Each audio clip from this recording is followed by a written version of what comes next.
Maverick News presents The Rick Walker Show. Defrag your mind.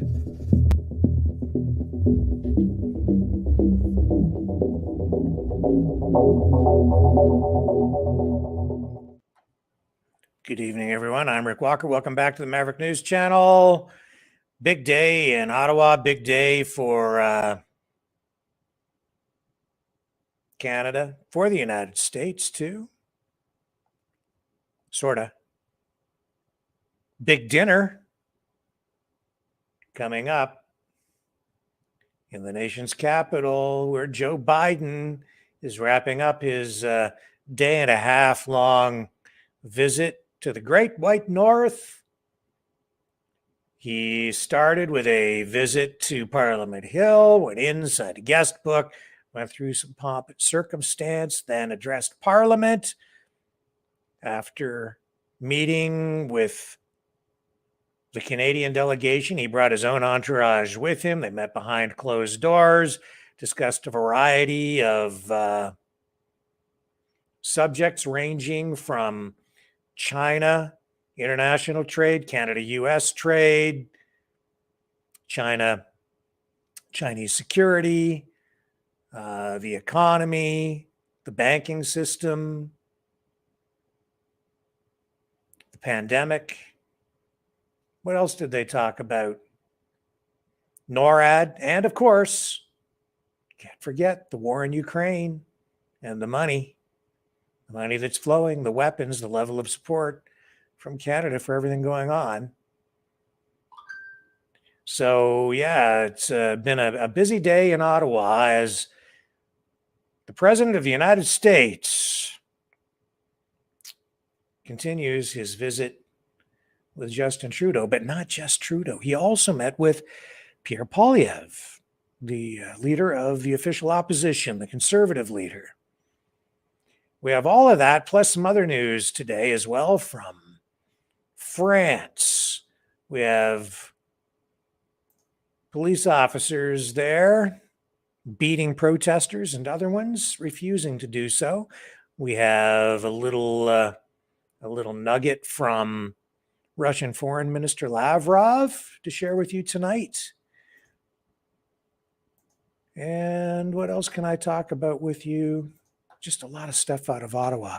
Oh, and I wanted to touch as well on Kamala Harris. This is from quite a few days ago, but we're gonna run the clip anyway because it's entertaining, to say the least, where she went into a locker room to address a basketball team. It's kind of funny. Anyway, we'll get into all of that stuff. Hopefully we'll get to the phones as well, so you guys can join the conversation on what happened in Ottawa with the meeting between the two delegations from Canada and the United States, led by Justin Trudeau and Joe Biden.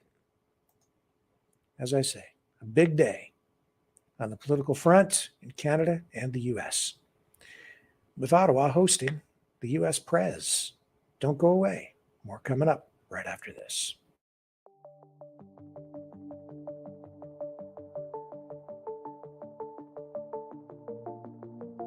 Greetings, brave Mavericks. Our quest for truth continues. We go beyond fake news. Together we expose propaganda. Together we pull others out of rabbit holes. We are maverick thinkers. We are all unique individuals, defenders of individual rights and freedoms, credible, trusted, grounded in reality. Maverick News, Maverick News. Defending free speech, free speech. Donate at freedomreporters.com. Do it now. Tomorrow may be too late. Maverick News. The world is watching.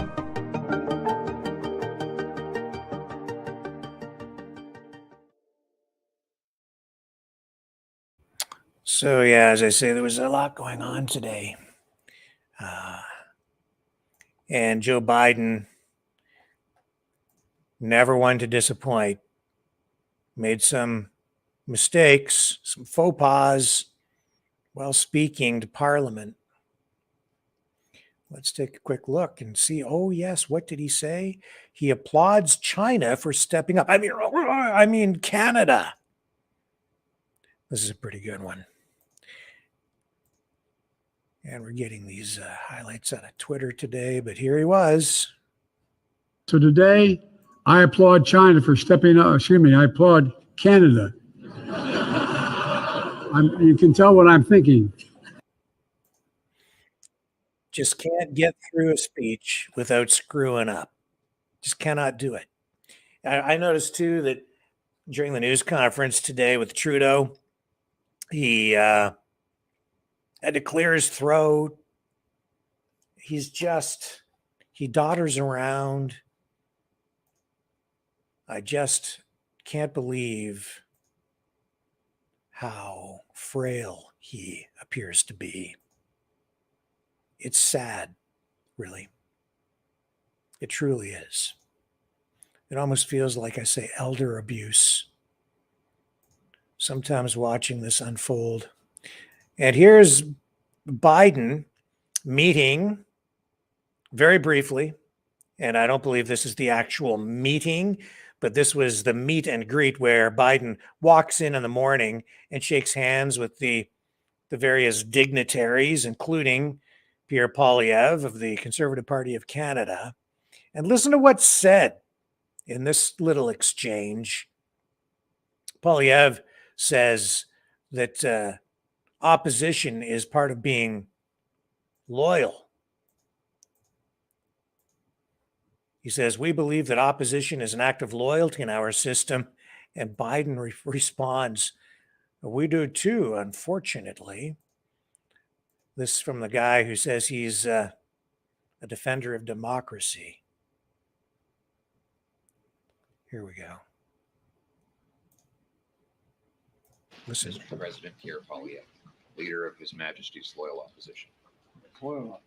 Absolutely. We believe that opposition is an act of loyalty in our system. We do too, unfortunately. Did you pick that up? We'll run it again. Poilievre's pretty sharp. Like, there's real presence of mind there, but not so much with Biden. Or maybe it is. Listen to him again. Loyal.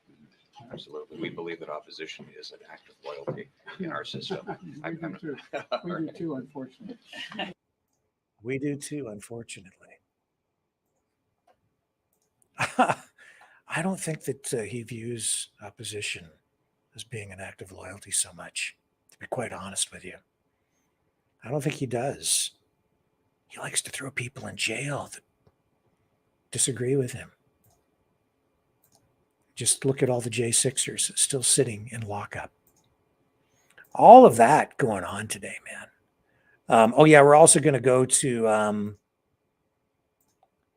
the Pentagon tonight too, because for a news conference involving where they're going to address airstrikes by the U.S. in Syria. So we'll go to that too. And as I say, Biden,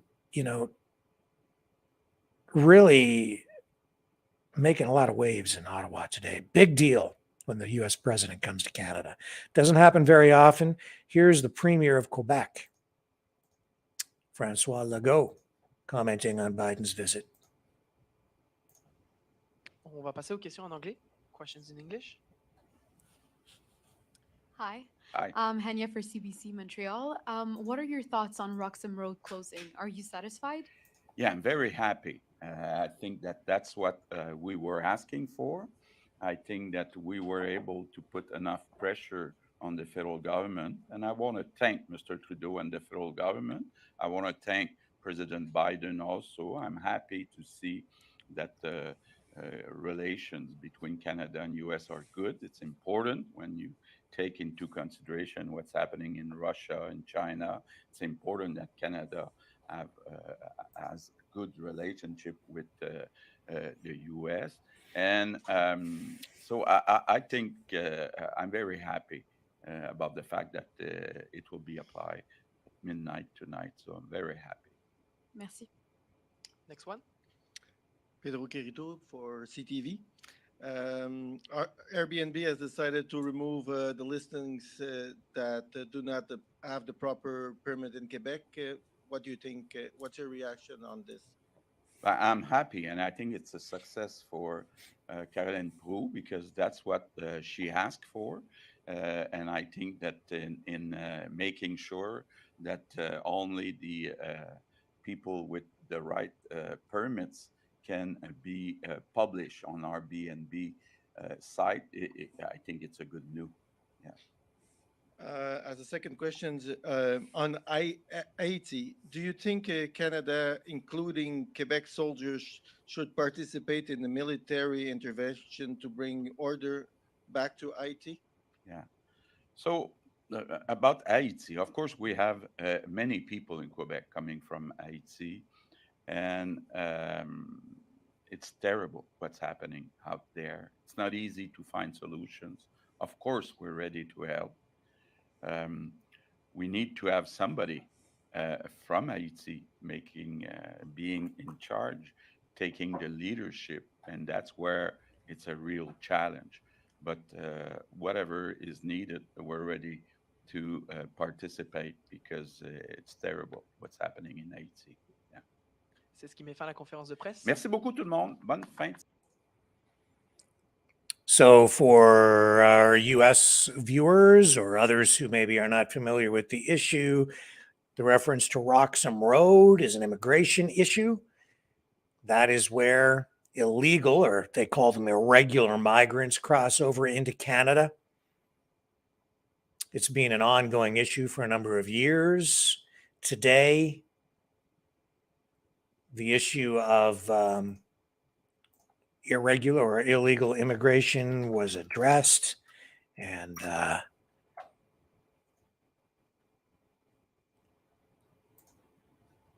as of midnight tonight, the agreement between Canada and the US on how those immigrants are going to be dealt with will be revised. So it basically closes up Roxham Road. And that's a big deal for Canada.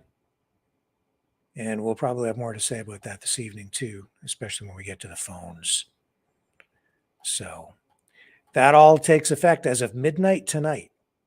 And it's amazing that it took this long for it to be addressed.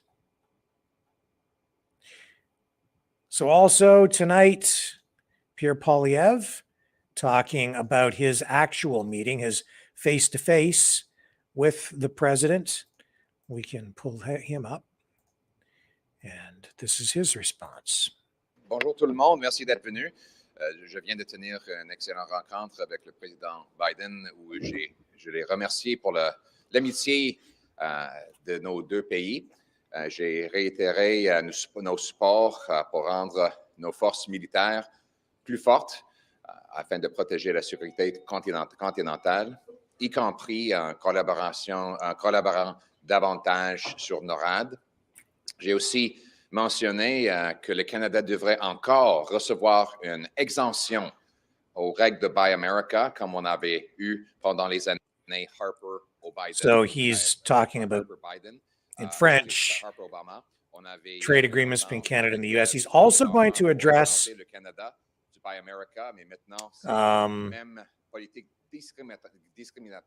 ongoing discrimination on the unvaccinated being able to cross over into the U.S.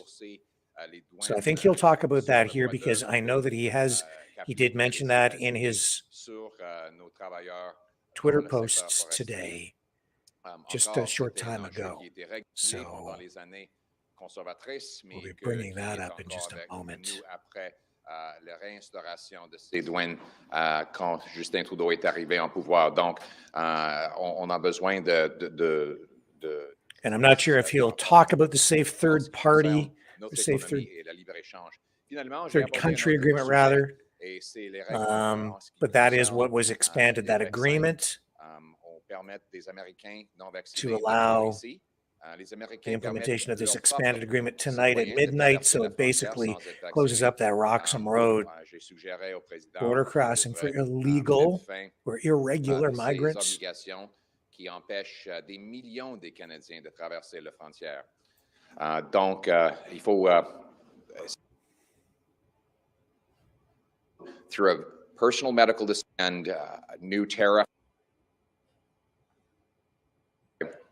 just finished an excellent meeting. Permettre des Américains non vaccinés de venir ici. Les Américains permettent leurs propres citoyens de traverser la frontière sans être vaccinés. J'ai suggéré au président qu'il devrait mettre fin à ces obligations qui empêchent des millions de Canadiens de traverser la frontière. Donc, il faut, c'est juste le bon sens, le gros bon sens. Il faut ramener le gros bon sens chez nous avec une amitié plus forte pour le bénéfice de nos deux peuples. Thank you very much. I just finished an excellent meeting with President Biden, where we discussed the need for Canada to bolster its defenses, to cooperate further on NORAD, but also to bring fairness to Canadian workers. After Prime Minister Trudeau took office, the United States slapped us with Buy America rules that discriminate against our workers and new tariffs on our softwood lumber, two issues that Prime Minister Harper had resolved with the earlier Bush and Obama administration. So I sought an end to softwood tariffs and an exemption for Canada for Buy America. Finally, I encourage the President to remove vaccine mandates on Canadians crossing into the United States. The U.S. government no longer requires vaccination for its own citizens to cross the border. Canada allows Americans who are unvaccinated to come here. There are millions of good, decent, honorable people who, through a personal medical decision, are discriminated against at the border, and I encouraged the President to lift those restrictions to allow them freedom of mobility across our southern border. In essence, what we have to do is bring it home for our country, bring home our jobs, bring home our industry, bring home our paychecks, bring home security, and bring it home for this country. Thank you very much. Qu'est-ce qui arrive avec l'invitation ce soir? C'est pas tout à fait clair. Votre bureau a dit que vous n'aviez pas été invité. Avez-vous été invité? Qu'est-ce qui arrive finalement? Le bureau, le gouvernement a envoyé une invitation à un courriel que je n'utilise pas depuis 7 ans. Et ils ont menti aussi aux médias en disant que j'avais refusé. J'ai jamais refusé. Donc, c'est un mensonge et plus de désinformation essaimée par Justin Trudeau. How did a response did you get from the president on your requests? Excellent response. President Biden wants to be a friend of Canada, and I know that if our government had raised these issues with him, he probably would have been more responsive. If we had a prime minister who was fighting for our forestry workers and our construction workers and for Canadians who are not vaccinated, I'm sure that the president would have received those interventions very well. But I don't believe that Prime Minister Trudeau has pushed and fought on behalf of Canadians. But I have to say that President Biden was very receptive. He wants to be a good friend and neighbor to Canada, and that's why I was so encouraged with our meeting. How do you feel when Biden asked you to stand up in regards to the remarks about gender parity in the governments? Well, we support gender equality for all Canadians. Yeah. Like, what is it like? This was your first time meeting the president. Just give us your personal impressions. Well, he's I shared with him that we both have Irish blood. My biological grandmother was Molly Malloy, and my biological grandfather was Patrick Farrell. And of course, it doesn't get more Irish than Biden. And so we just both agree that there are only two types of people, those who are Irish and those who wish they were. But he's a friendly, decent, good partner for Canada. And it was clear from our interaction that he wants the best for both of our countries. Oui. Au sujet du chemin Roxham, on voit aujourd'hui dans le texte de l'entente qui a été rendu public que les amendements qui entrent en vigueur à minuit ce soir la base de ça a été négociée il y a 1 an. Ça Ouais. vous dit quoi, ça, que ça entre en vigueur seulement ce soir? Mais premièrement, il faut reconnaître qu'on n'a jamais eu de problème avec la migration illégale massive avant Justin Trudeau. On avait le même entente sur les troisième pays sûrs avant Justin Trudeau. On avait la même frontière, mais on n'avait jamais ce problème de gens qui traversaient la frontière dans des nombres comme on a vu avec Justin Trudeau. Donc, c'est lui qui a ouvert le chemin Roxham et c'est lui qui a causé le problème. C'est la raison pour laquelle, il y a un mois, j'ai revendiqué que le premier ministre trouve une façon de fermer le chemin Roxham. Et finalement, on entend qu'il peut y avoir une entente pour le faire. J'espère que cette entente va fonctionner. Et on ne sait pas pourquoi le premier ministre a pris aussi longtemps pour le faire. Yes. We never had a problem at Roxham Road or any sort of problem with mass illegal migration before Justin Trudeau. Even though we had the same 6,000-kilometer border, we had the same safe third country agreement, we never had this problem until Justin Trudeau created the infrastructure and gave the message that this was the right way to come to Canada. And now we're hundreds of millions of dollars into costs. Many other immigrants who applied properly are waiting longer. We have 1.1 million immigrants in the queue, a record backlog. This is the broken immigration system that Justin Trudeau has created. We hope that he will undo some of the damage he caused in this new agreement with the United States of America. We will watch very carefully. Our view is that we should close Roxham Road, but more quickly process the lawful immigrant applicants, including refugees, so that we can bring more brilliant Canadians to help build our country. But did it come up in the meeting? Did it come up in the meeting? I'm wondering what you make of the way President Biden right now is approaching green transition, the billions, in fact, that he is spending on this, the pressure that's on Canada to match it financially, and where you stand on all of that, whether it is the government ought to be matching what Biden is doing or how you see that. Well, I say first, do no harm. And right now, our government is doing immense harm to the possibility of green jobs in this country. By its own admission, this government takes as much as 25 years to grant a permit for a mine. We have all the minerals necessary for electric car batteries right here in Canada, but we can't produce them because of government gatekeepers that make it impossible to get it approved.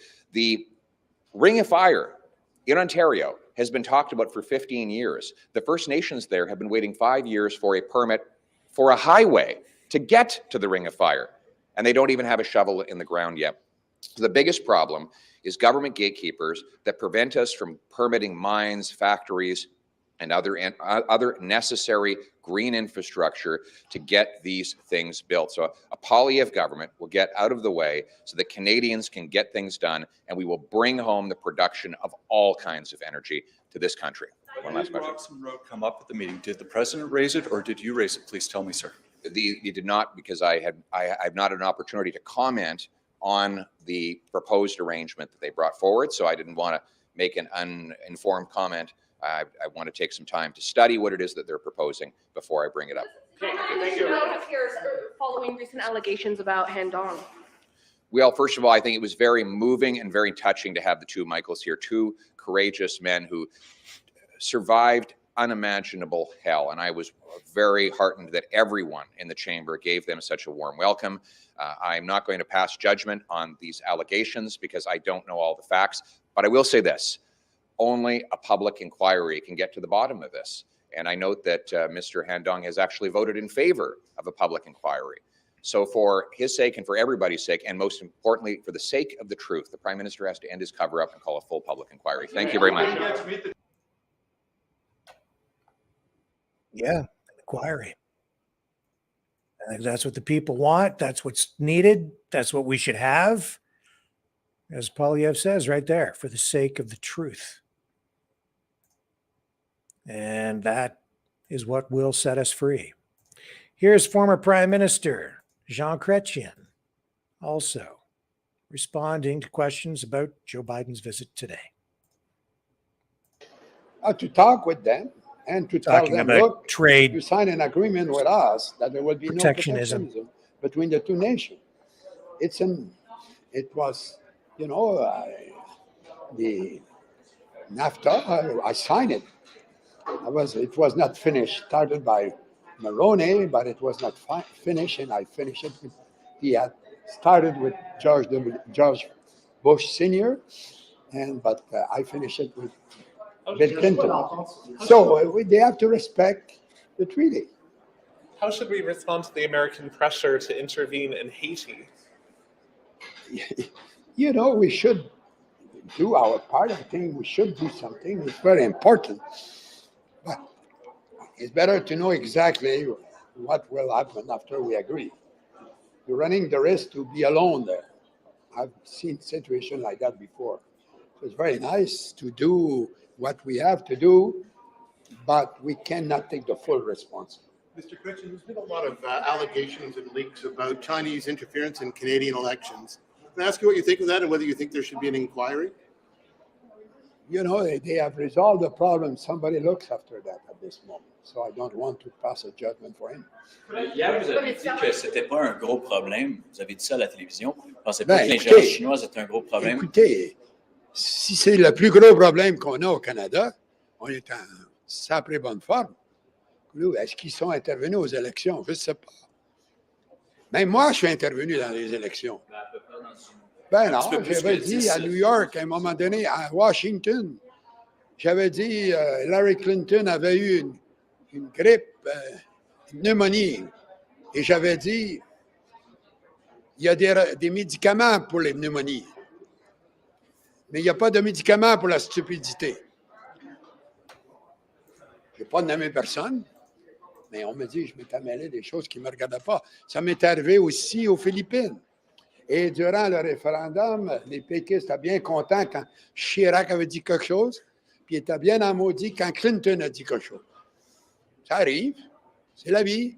Next, last one. On dirait que vous minimisez le problème de l'ingérence chinoise. Je ne sais pas. Dites-moi donc, quelle est l'ingérence chinoise? Dites-moi donc, qu'est-ce qui est arrivé? Non, non, dites-moi, qu'est-ce qui est arrivé? Mais comment, combien? Il n'y a personne qui peut donner plus que 1 500 $ à un candidat. Sinon, c'est illégal. So there he is, Jean Chrétien, former prime minister, Il y en a quelqu'un qui vient d'être nommé. liberal. Pas pour faire sa job. It's enough. I noticed they didn't bother to interview Joe Clark, another former prime minister who was there today. He was in the gallery in the House while Biden was giving his speech. Joe who? Yeah, exactly. More progressive than conservative he was, even as prime minister. Let's take a brief break. We're going to be going to that gala, the big shindig, the star-studded dinner fit for a president, where they're eating le roast beef, not crickets. No crickets on the menu tonight. Not for the elite. Don't go away. More right after this.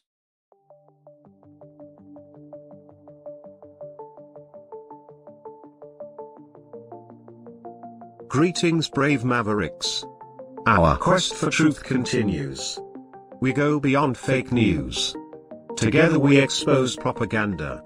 Together we pull others out of rabbit holes. We are maverick thinkers. We are all unique individuals, defenders of individual rights and freedoms, credible, trusted, grounded in reality. Maverick News, Maverick News. Defending free speech, free speech. Donate at freedomreporters.com. Do it now. Tomorrow may be too late. Maverick News. The world is watching.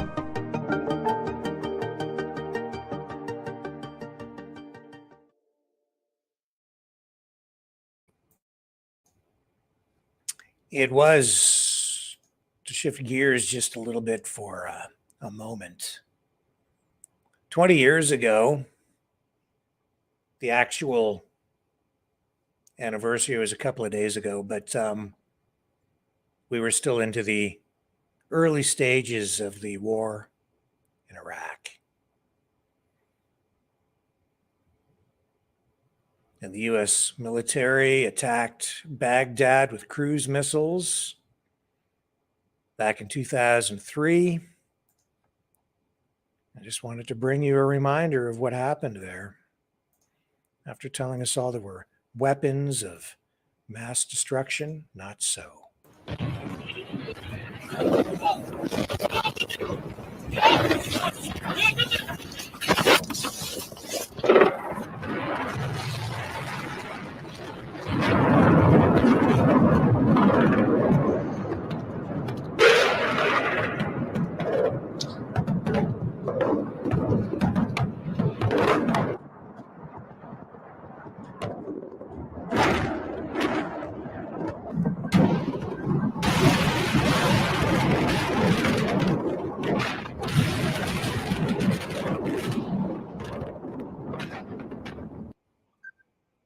Shock and awe. Shock and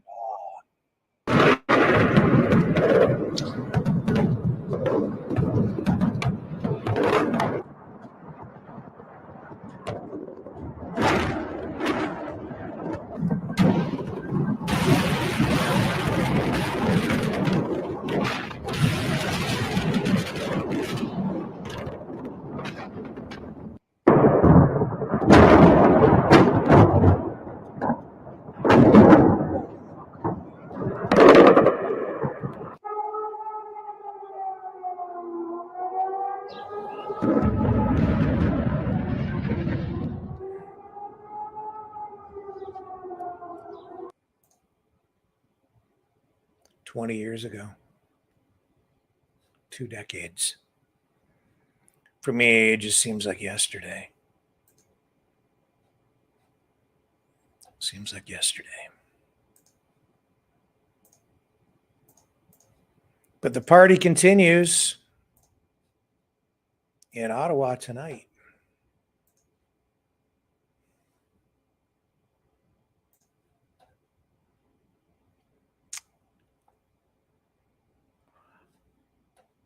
Where they have a fancy dinner all lined up. No crickets, however. They will be eating, for the first course, cedar salt and seaweed crusted rare seared East Coast yellowfin tuna, white bean hummus, cucumber, pickled radish, and bitter greens, flaxseed cracker, and lemon parsley emulsion. For the main course, global warming be damned. I thought we were supposed to avoid eating beef because of the cow farts and burps causing global warming. However, tonight they will feast upon Alberta beef braised short rib, butternut squash puree, and Yukon gold potato. Wildflower honey roasted carrots and fine green beans. And wine from the Pelee Island Winery, one of the finest.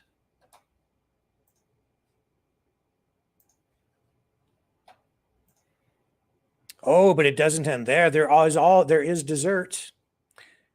For dessert, they will be having wild blueberry and Quebec maple mousse cake, screech rum caramel and sweetgrass meringue, and fresh berries. The cost? I have no idea. I'm certain it will cost taxpayers more than I will pay for my dinner tonight, which I have not yet had because we've been too busy working, bringing you coverage all day long since this morning. However, I will indulge in craft dinner or something equally elegant when we sign off tonight. I'm quite the chef. Le hot dog, le KD, with a sprinkling of sodium. Perhaps a little monosodium glutamate if I wanted to get fancy. Pretty nice spread there in the nation's capital. I believe that's at the Military Museum, at Aviation Museum in Ottawa. Cool place. Great location for a dinner. Invitation only. And as I say, no crickets on the menu this evening. So we'll come back to this as the broadcast progresses, since we have the feed from the dinner for the elite in the nation's capital of Canada.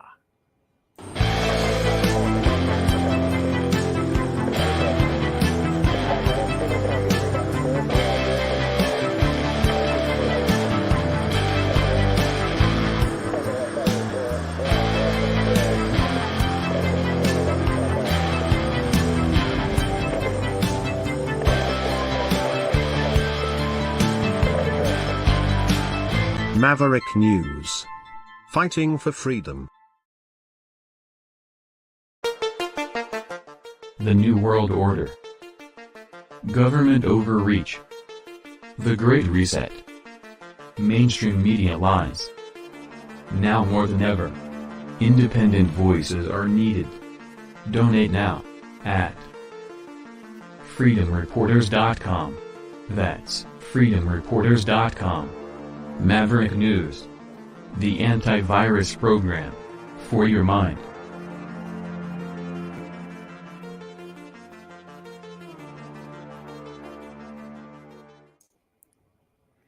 Now, see, why I like Trump when he was president is because when people came to the White House, he gave them McDonald's hamburgers. He put on the best spread with, large fries. Everything was a combo. He had the burgers stacked up, baby. Now, that was class. I can't really fault Trudeau and the government for putting on the dog for Joe Biden and laying out a really nice spread, but it just kind of sticks in my craw a little bit when they expect us to eat bugs. Tonight, in other news, a letter threatening to kill Alvin was found at the Manhattan DA's office. And this is being reported across mainstream media tonight. This is the ABC version of the narrative. And here's Trump. Mr. President, did you know about the $130,000 payment to Stormy Daniels? Then why did Michael Cohen make this if there was no truth or allegation? Well, you have to ask Michael Cohen. Michael's my attorney, and you'll have to ask Michael. Do you know where he got the money to make that payment? No, I don't know. So Trump saying he doesn't know where the $130,000 came from and says he didn't know about the payment. Well, the grand jury is still weighing the possibility of laying charges against Trump in connection with that $130,000 hush payment to former porn star. Is she a former porn star? Sort of, I guess. I don't know. She's still active in the industry, as they say. I don't know. But yeah, they're still weighing the possibility of charging him. And this, because of that $130,000 payment to Stormy Daniels, who I think has become more famous than ever because of going public with that information, which is in itself sort of a violation of what amounted to a non-disclosure agreement with Trump. Does that mean she has to give the money back? I wouldn't count on it. And then this letter threatening to kill Alvin was discovered in the same building that the grand jury is meeting in, and it's addressed to, in the mailroom there, it's addressed to Alvin, which authorities believe is referencing the district attorney, and it had white powder in the envelope. However, analysis of the white powder today indicated that it was not any kind of a lethal agent, that it was benign, I guess. So really meant to scare more than anything else, I imagine. But they'll be following up on that. Who knows where that might lead?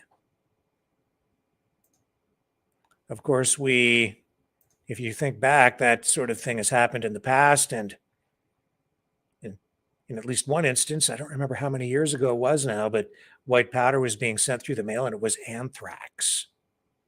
In this case, though, that is not what happened. Let's go back to the shindig, shall we? And just check in to see what's happening there in Ottawa with the big party. Oh, selfies. Oh, yeah. Right on, brother.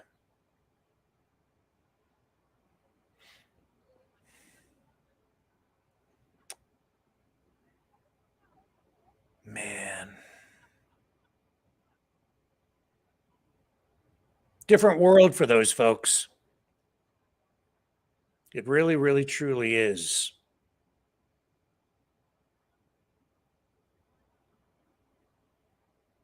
And I can tell you that from firsthand experience, kind of weaving in and out of that world a little bit just as a journalist, right?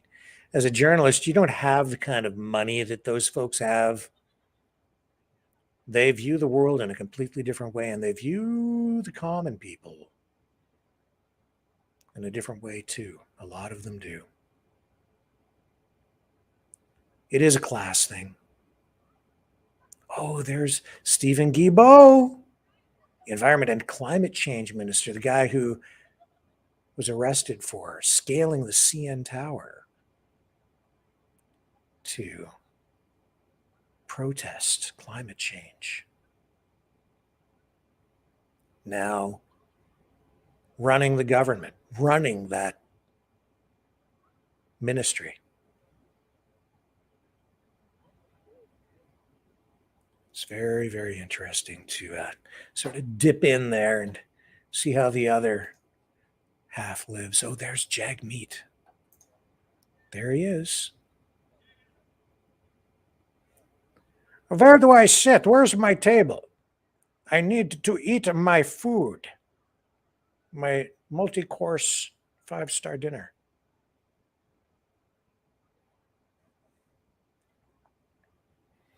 Maybe I'm being too harsh.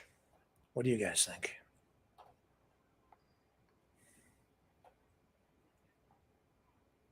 Yeah, I really, really, really would like them to put bugs on the menu. They should. Lead by example. Lead by example. You want us to eat bugs? You first. Crickets. Cricket soup. Cricket cereal. Cricket alphabets. There's Joe Clark, former prime minister. If you want to know who Joe is, that's Joe Who right there. Joe Clark. Not really such a bad guy. Just not a very successful prime minister. Conservative. Progressive conservative. And it is a star-studded affair. Eugene Levy, the actor, is going to be there tonight. Former Second City television comedy troupe member. Done a lot of TV. Pretty famous. Done some big movies. Still a very prominent actor. Successful. A lot of other celebrities there. Activists. Big names in politics. Lots going on in Ottawa this evening. Lots going on over in France, too. Oh, but first, Trudeau. The government, Prime Minister's office now acknowledging that Justin Trudeau and his wife, Sophie Gregoire Trudeau, did stay in a $6,000 per night hotel suite while attending the funeral for Queen Elizabeth. Multiple media outlets now reporting that, including the state-funded CBC. $6,000 a night.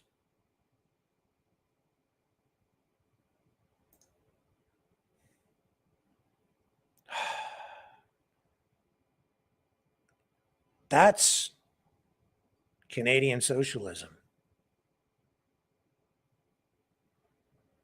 That's not what people voted for, man. Unbelievable. And here's Polyev coming in.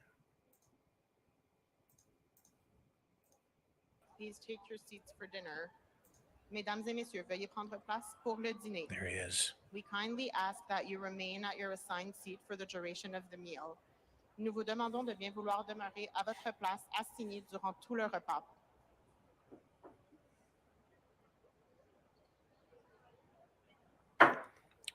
Jean Chrétien. Oh, posing for pictures.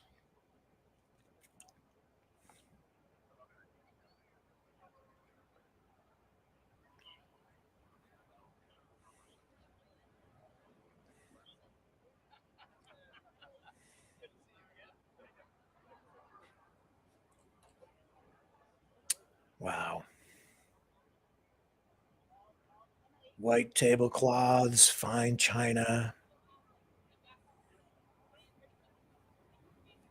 And you know, I went to McDonald's the other day. Cost me $19 and change. I was hungry, but $19 and change, including taxes. And you know, you got to pay those taxes because you have to keep these guys paid and well fed.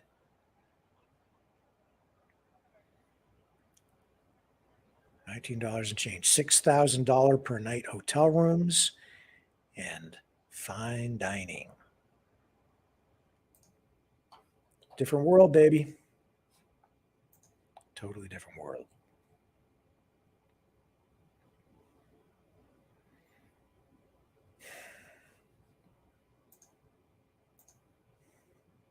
Man alive.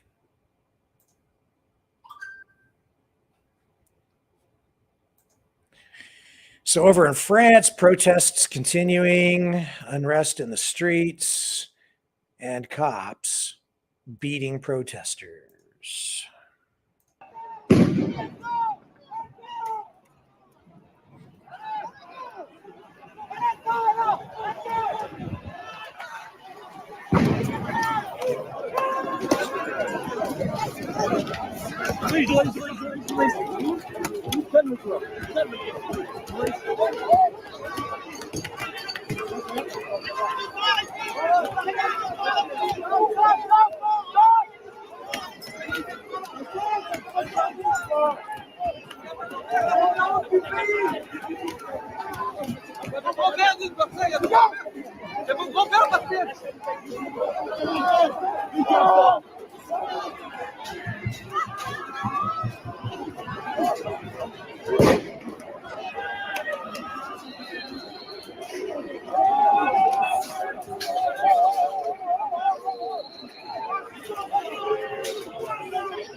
The unrest is worldwide, isn't it?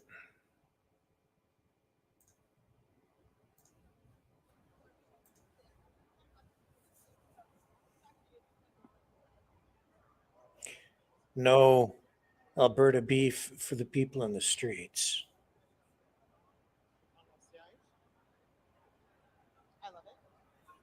They'll be taking their seats soon.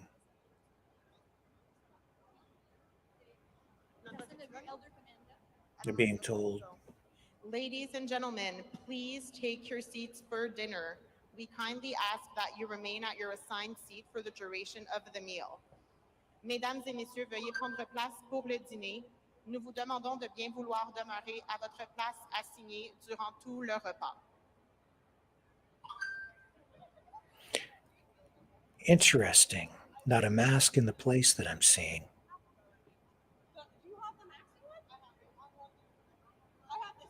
Maybe we're turning the page in at least some way.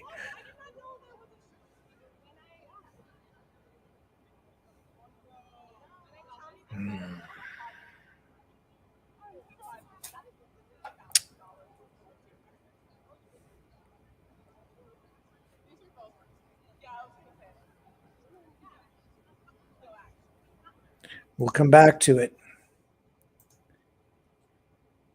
Don't go away.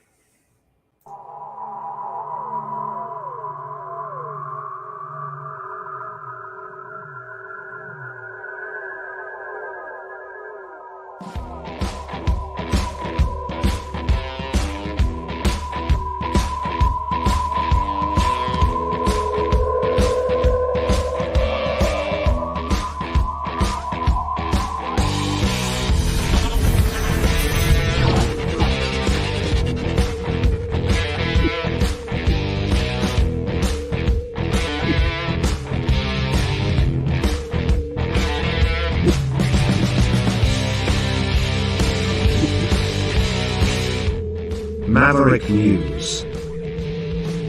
The world is watching.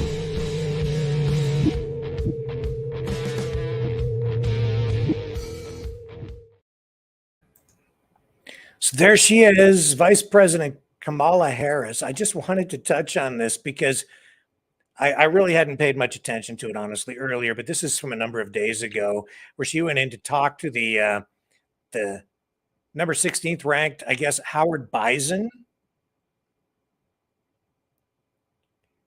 They lost, I guess, last Thursday. They lost to the Kansas Jayhawks in the first round of the NCAA tournament. But Kamala Harris came in because she used to go to school there and gave, an inspirational speech. But she's kind of getting roasted for it on social media because the way she spoke to the team made people think that she was addressing a group of kids, like 9-year-olds. She was like, you made us so proud. Everything's so great. Anyway, I just want you to listen to the way she talks, man. So good. You played hard. You played to the very last second. You made all us Bisons so proud. You showed the world who Bison are. I was at Howard back in the day where we were just happy that there was a game, much less getting to this place, right? And I see Bison literally all over the world. And we've been talking about you, this team. You make us so proud. So I know you may not be feeling great right now, okay? But know who you are. You are excellence. You guys are so good. You played hard. You played to the very last second. You made all us Bisons so proud. She sees Bison all over the world. You showed the world who Bison are. They lost.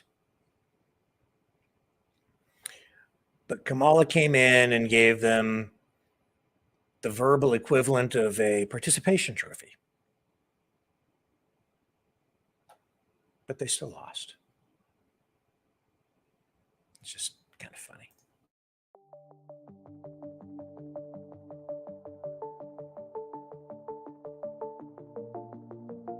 Greetings, brave Mavericks.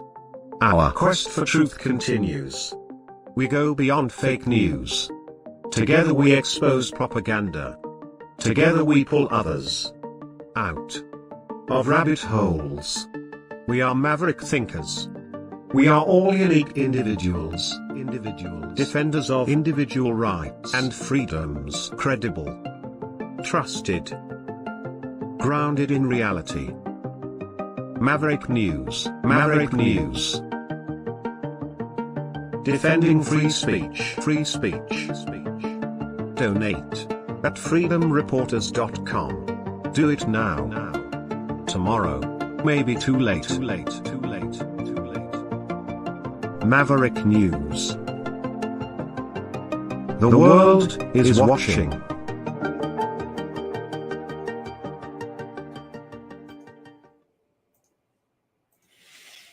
So just to kind of recap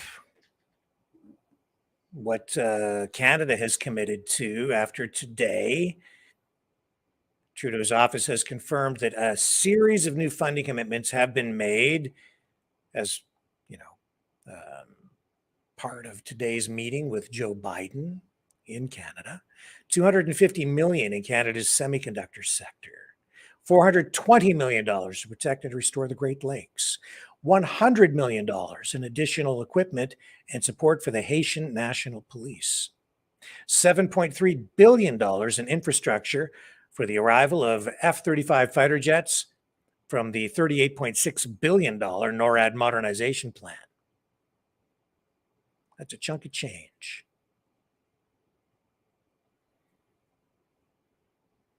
And during his speech today, ending or kind of capping off his speech to Parliament, Joe Biden said he wants to go back to the moon. He wants to do it with Canada, together.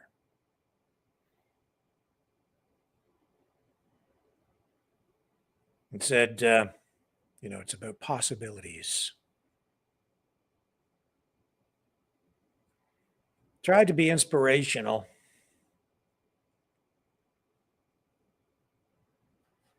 And that's kind of where things went today. But making quite a number of faux pas along the way. And showing his age. He's getting through it, though. Unfortunately, the United States continues to bomb other countries. Today, the Pentagon came through with a news conference after launching airstrikes in Syria. We've got that news conference queued up for you. Here we go.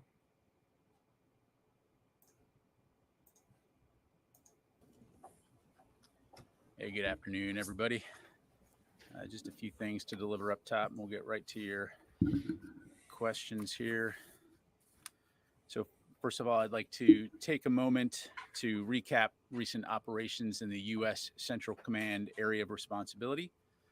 Per our DoD statement last night, a U.S. contractor was killed yesterday and 5 U.S. service members and 1 additional U.S. contractor were wounded after a one-way unmanned aerial vehicle struck a maintenance facility on a coalition base near Hasaka in northeast Syria at approximately 1:38 p.m. local time.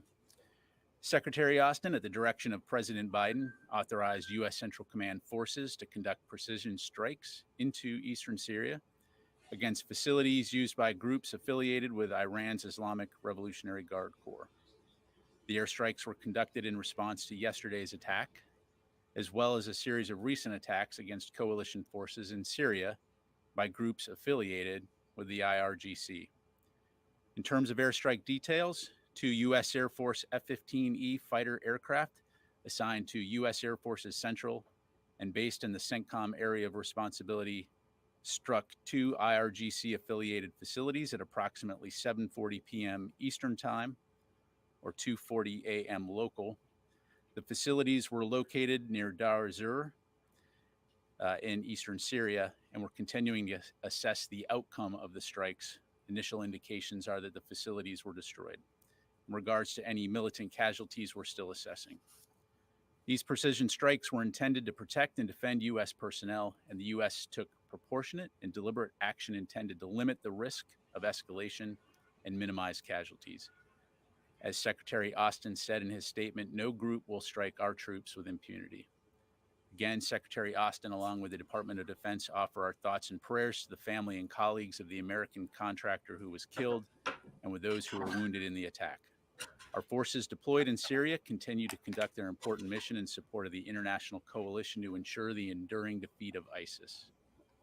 Separately, Secretary Austin and Chairman of the Joint Chiefs of Staff, General Milley, testified yesterday before the House Appropriations Subcommittee on Defense to discuss the President's fiscal year 2024 budget.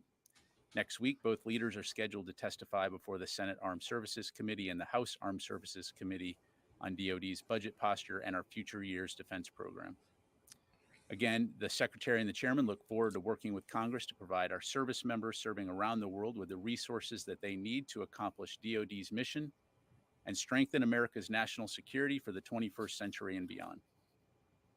Finally, on Wednesday, Secretary Austin unveiled a comprehensive plan aimed at improving the lives of our dedicated military force and their families. The new plan consists of 6 additional actions that address essential needs in education, childcare, parental leave, and career advancement. The Department of Defense is committed to working with Congress and other stakeholders to ensure the successful implementation of these measures. The plan directs the implementation of the following: universal pre-kindergarten at DoD education activity schools, dependent care flexible spending accounts for service members, promoting awareness of new military parental leave benefits, improvements to the Exceptional Family Member Program, expanded spouse eligibility for career advancement account financial assistance, and continuing efforts for portability for professional licensees for military families. Secretary Austin and the Department of Defense are dedicated to enhancing the quality of life for our service members and their families through these new measures. The DoD will collaborate with Congress and state partners to ensure the successful implementation and ongoing support of these initiatives. The memorandum and additional information can be found on the DoD website. And with that, I will take your questions. We'll start with AP, Lita Baldor. Thanks, Pat. A couple things. Just one quick clarification. In the counterstrikes, did the U.S. Hit 3 or 2? Was it 3 strikes or 2 strikes? Two different facilities, so 2 strikes. 2 strikes. Okay.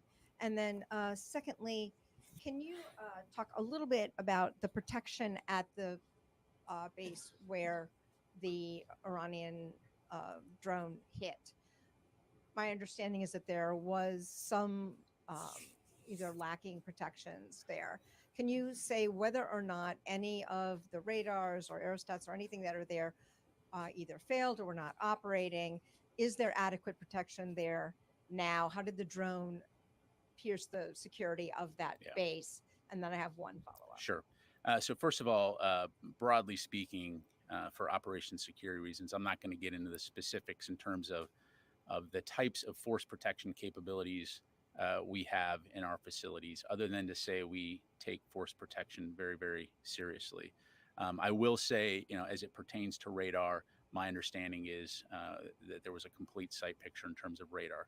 All that said, as is the case in any type of attack, U.S. Central Command will conduct a review to assess what happened and take a look at what, if any, other type of mitigating actions need to be taken. But it would obviously be premature to talk about that. And then your follow-up? Just a quick follow-up on the actual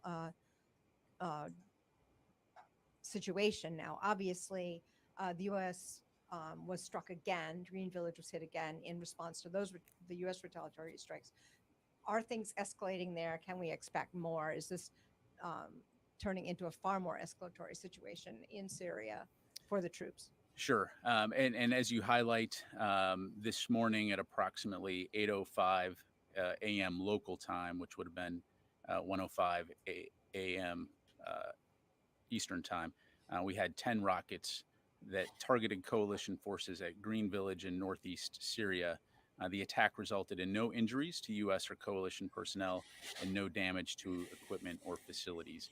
In terms of escalation, look, again, our focus in Syria is on the defeat ISIS mission, and that will remain our focus. We do not seek conflict with Iran. We don't seek escalation with Iran. But the strikes that we took last night were intended to send a very clear message that we will take the protection of our personnel seriously and that we will respond quickly and decisively if they are threatened.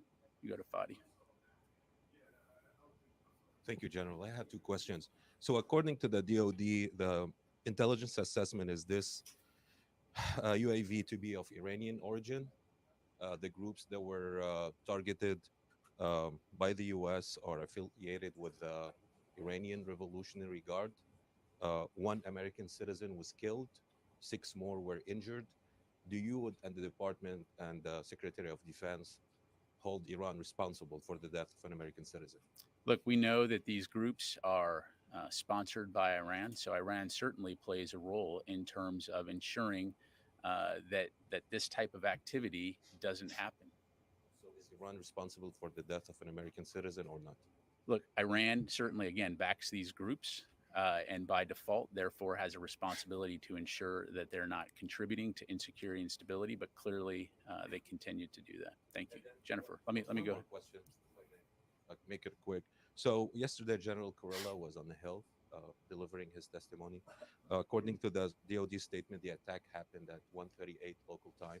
So that was prior to his testimony. When he delivered his testimony on the Hill, did he know about the attack? And if so, why didn't he inform the Congress about it? Yeah, I'd have to refer you to General Kurilla. Thank you. Jennifer? General Ryder, what kind of drone was this Iranian drone, and how fast was it flying when it came towards the base? And did it, in the end, actually crash into the base, or did it fire its missiles at the base? Yep, thanks, Jennifer. So we're still assessing some of those pieces. I don't have that information to provide, other than we are very confident that based on the forensics, based on the intelligence analysis that we've done, that it was of Iranian origin. Did it crash into the facility or fire a weapon at the facility? It did not fire a weapon, to my knowledge. So if you say the radar was working and if you were tracking it, and drones don't fly that quickly, how is it that it was able to crash into the base? And you say that you're protecting those bases. Look, again, this is a dangerous part of the world. The work that we do is inherently dangerous. That's why you have the military in these types of places conducting these type of operations. We've seen rocket attacks, mortar attacks in the past from these kinds of groups. Again, CENTCOM will do an assessment in terms of the attack, but the fact is that these IRGC-backed groups conducted this attack, and unfortunately, we had an American killed. Why wasn't there a contingency to shoot down the drone if it was coming into the base? Again, look, we take a variety of measures to safeguard our people, but again, it's an inherently dangerous place, and again, we'll look into the details of the actual attack. Thank you. We go to Janie.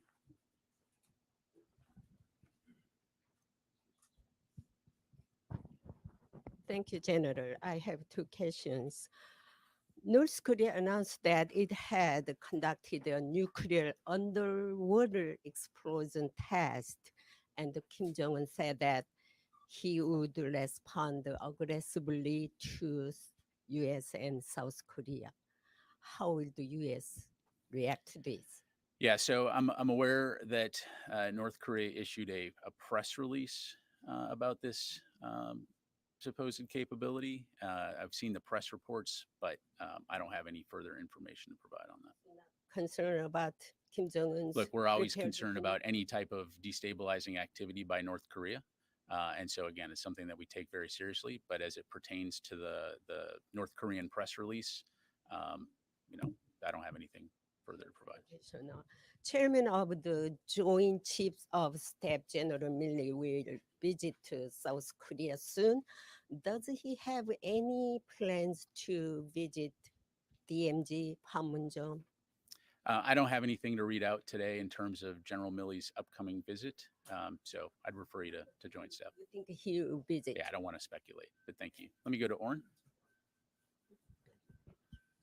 Following the 10 rockets that were fired at Green Village, do you believe it was the same group or same militia that carried out the rocket attack and the drone attack? Do you plan to respond to those rockets, and what will it take, do you believe, to restore deterrence there? Yeah, sure. So our current assessment is that these rocket attacks were conducted by our IRGC affiliated groups. that this rocket attack was done in an effort to retaliate from last night's attacks.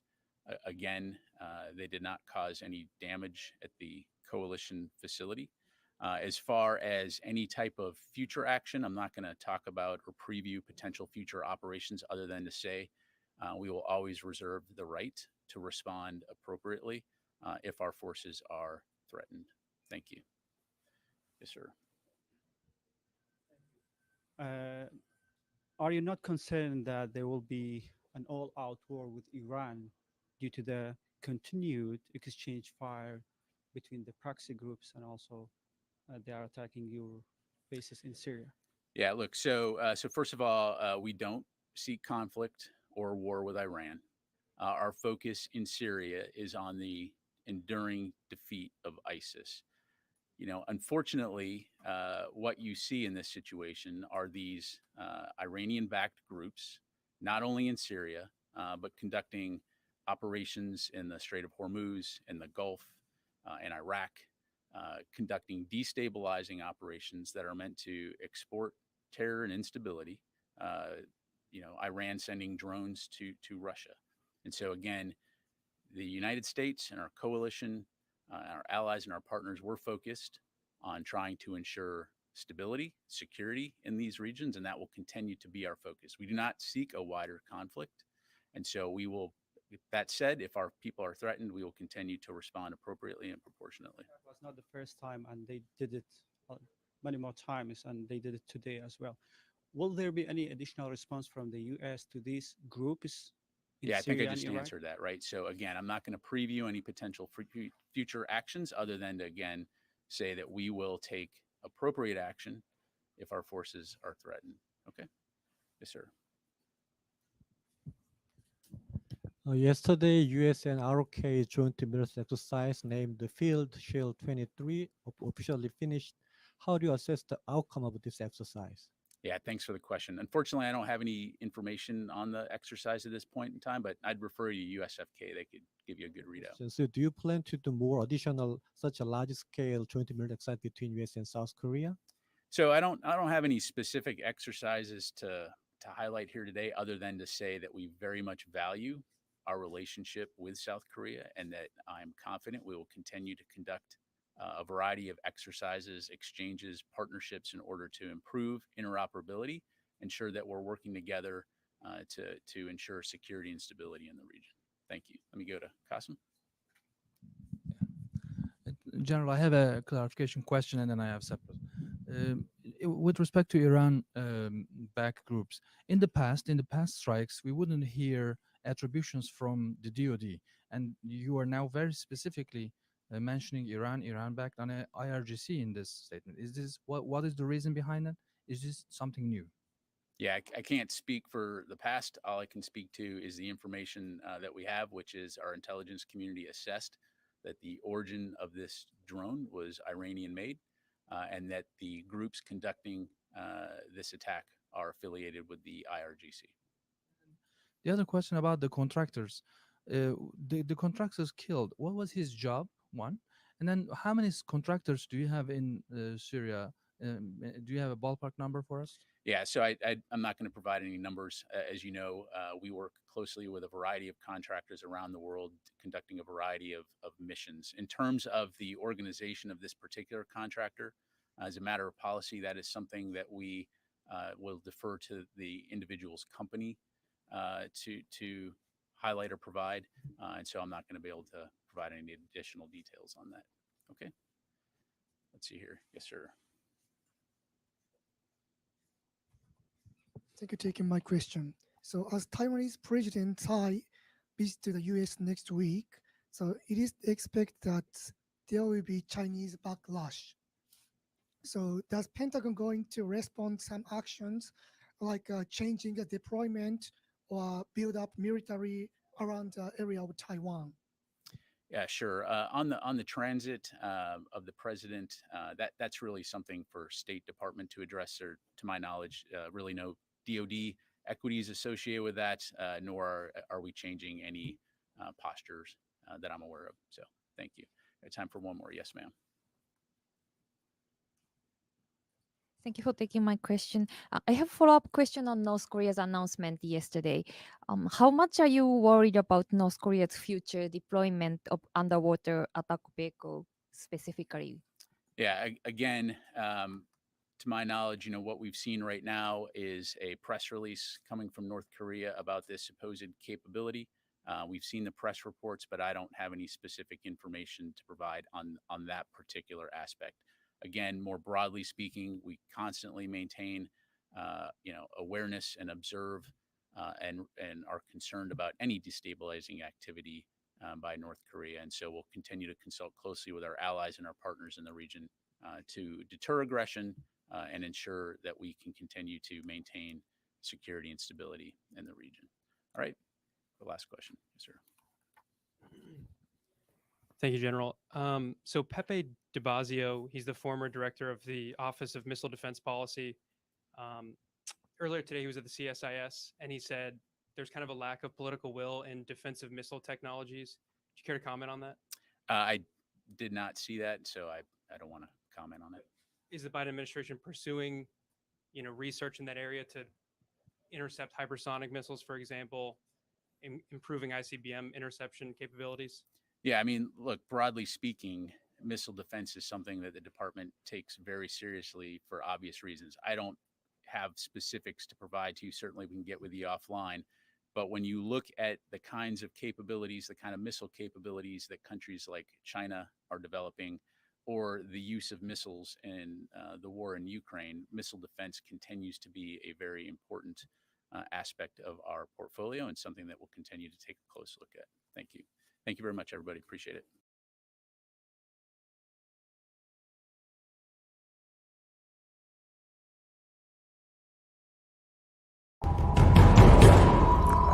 We are Mavericks. We say no to the Trudeau and Biden New World Order. And to bugs. Because bugs are creepy and gross. And people should not eat bugs. Maverick News. The world is watching.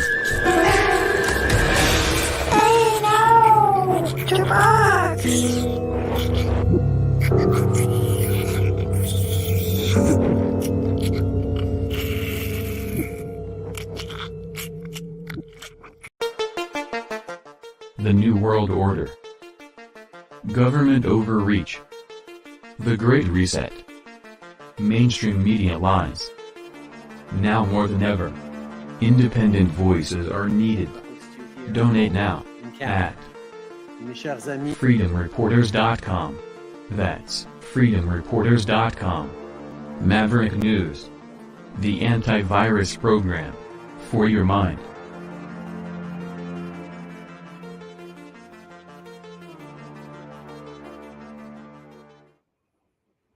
Okay, speeches. You celebrate your roots at the dinner, and that's the gala. So important to do. Whether one's a Bangladeshi American or Bolivian Canadian or any heritage, this diversity makes our countries and our communities stronger, better, and more resilient. And it's good to be loud about it too, because the diversity of our origins may not always be obvious on first glance. For instance, the Canadian Americans or American Canadians in our midst tonight.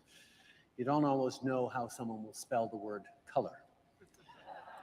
Now, Joe and Jill, you may not know this, but there is a proud tradition amongst Canadians where we watch movies and television and nod knowingly to each other, saying, Americans don't know this, but we know they're Canadian.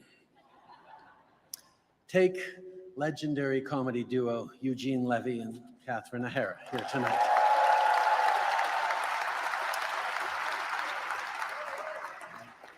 They've been in dozens of American movies, playing American folk singers, American parents, American dog breeders. Catherine, you've created absolutely iconic characters like Kevin's mom and Moira Rose.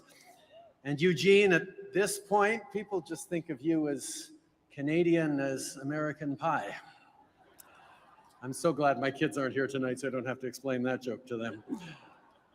But Catherine and Eugene, like so many of the people here tonight, wave the Canadian flag at home, in the US, and some from even further away. I'm particularly pleased to be here at the Canada Aviation and Space Museum to be able to honor the accomplishments of Canadians in space. As Joe pointed out this afternoon, the coming years will certainly be marking the fact that a Canadian will be heading towards the moon as part of the Artemis II mission, and I look forward to that display. But I took a look around on the way in, and I hadn't yet seen any displays for one of Canada's most famous inhabitants of galaxies far, far away, Anakin Skywalker, also known as Hayden Christensen, who's with us here tonight.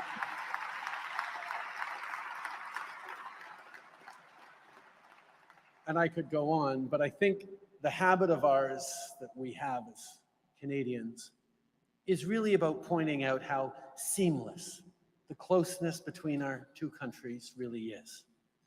Beaucoup de gens sont réunis ici ce soir, que ce soit du milieu des arts, de la politique, des affaires, des médias ou de la fonction publique. Vous contribuez tous à l'économie dynamique et à la riche culture qu'on a en commun. Aucun pays dans le monde entretient des liens aussi forts et aussi nombreux que nos deux pays. Both of our countries are built on a strong foundation of democracy, of opportunity, of a belief that hope and hard work will build a better future. Our two countries share the longest peaceful border on earth, as long as you don't talk about hockey, although as a Habs fan, I really appreciated your Toronto comments this afternoon. Our border is almost 9,000 kilometers in length. Okay, a little less than 6,000 miles. That's right, we don't share the metric system, but we do share so much else. From the northern reaches of Alaska and Yukon, which share beautiful landscapes and rich indigenous cultures, to the Atlantic shores where hardworking fishers in Atlantic provinces and states source the kind of high-quality fish and seafood we're enjoying for our appetizer tonight. Joe, the last time you visited, it was a snowy night in December 2016. You saw that changes were coming. You warned us of countries turning increasingly inward.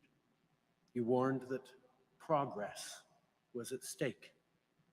You saw how crucial strong leadership among liberal democracies was to be. And as your term as vice president was coming to a close, you talked about how the world would start looking to Canada and to Canadians to stand strong in the face of disruption. Well, I want you to know that Canadians have been working really hard. Let me tell you about the progress we've been making.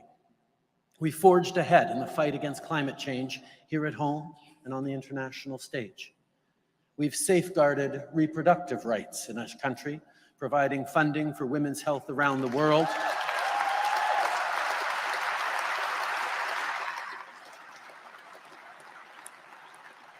And we just recently launched a $10 a day early learning and childcare plan that has already seen women's participation in the Canadian workforce rise. We have walked the path of reconciliation. In July, the Pope came to Canada to apologize. Chief Wilton Littlechild, glad to see you here tonight, Willie, placed a feathered headdress on the pontiff in a profound gesture of forgiveness and reconciliation. We've provided a safe haven for refugees from Ukraine, Afghanistan, and Syria, welcomed people from around the world. We've tackled inequality. We've cut the poverty rate in Canada by more than half. And we've advocated internationally for 2030 Sustainable Development Goals that will help build a global future that is fair, equal, and peaceful. Oui, Monsieur le Président, le Canada a fait beaucoup de progrès depuis votre dernière visite. On continue nos efforts pour bâtir un meilleur avenir, pour lutter contre les changements climatiques, pour inclure tout le monde dans notre économie, dans notre succès. Mais il reste bien sûr beaucoup de travail à faire. On a bien des défis devant nous et on va rester partenaire au chapitre de la sécurité et de l'économie en restant toujours amis et alliés. Today, new threats to liberal democracy loom on the horizon, and we are united in our efforts to protect our countries and what we stand for. Canada and the US are bolstering Ukraine's defense against Putin's illegal and unjustifiable invasion. We are steadfast security partners through NORAD and NATO and the Five Eyes alliances. We're standing shoulder to shoulder in defense of our values and against authoritarianism. We are working to fight climate change and create new opportunities for people in both of our countries. We are facing the future head-on, eyes open, and with an unwavering belief that justice will always rise up and make, as one of your favorite poets, Seamus Heaney, said, hope and history rhyme. Through our work together, let us secure peace, secure opportunity, and secure a healthy future for generations to come. With that, I ask you all to raise your glasses as I offer a toast.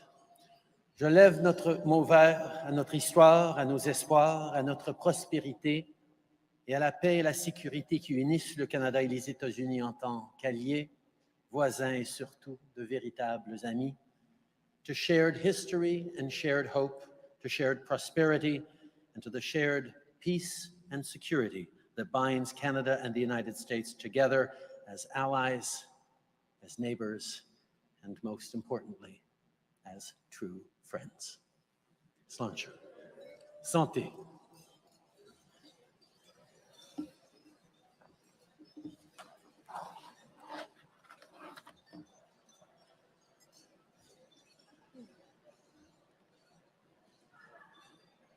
Ladies and gentlemen, it's a privilege to introduce the Honorable Joseph R. Biden Jr., President of the United States of America.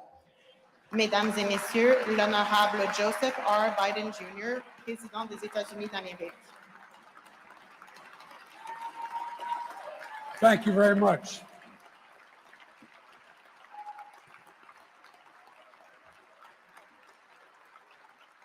You all keep this up. I'm not going to want to go home.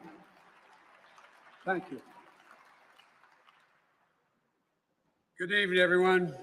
Justin and Sophie, thank you for hosting us for this supper here in Ottawa. And in my speech to Parliament earlier today, I quoted a famous Canadian poem in Flanders Field. More than 100 years ago, from the battlefields of France, Lieutenant Colonel John McCrae wrote, and I quote, "To you from failing hands we throw the torch, be yours to hold it high." You know, from the poppy fields that we saw, and it was incredible to be there, by the way, in Flanders Field, and when on the anniversary, the 50th anniversary, that to the landing grounds in Normandy, to today when our nations still hold the torch very high for democracy, for equality, for freedom, and for our children. Together, we've always found hope and light, creating a better future for all our people. We've always gotten to that point. That's because we're more than neighbors. And I mean this from the bottom of our heart. We're more than neighbors. We're more than partners. We're more than friends. And you alluded to it today, just a moment ago, Mr. Prime Minister. We're more like family. We're more like family. We stand together as friends and as family. And for that reason, I'm optimistic about our future, because I really am optimistic about our future. And I'm very proud of our past. And rather than take you through much longer toast here, let me conclude by saying, you know, my grandfather Finnegan used to have in a toast, he'd joke about an Irish toast, and he'd say, "May those who love us, and those who don't, may God turn their ankle so we know they're limping when they're coming." Well, I kind of wish you that toast too, but at any rate. But speaking of Seamus Heaney, Seamus' poem, The Cure at Troy, was about hope and history rhyming. He said, history teaches us not to hope on this side of the grave, but then, once in a lifetime, that longed-for tidal wave of justice rises up, and hope and history rhyme. I believe with every fiber of my being, we're at an inflection point where we can take control of that quote. I think we can make, if we have the strength and the courage and we stick together as family, we can make hope and history rhyme. So ladies and gentlemen, to all the family, US and Canadian, and this is a hell of a thing to do, to toast with water. By the way, my grandfather used to say, if you toast with anything other than alcohol, you have to do it with your left hand. His name was Ambrose Finnegan. So ladies and gentlemen, to family, to Canada, and to the United States. Hear, hear. Thank you, man.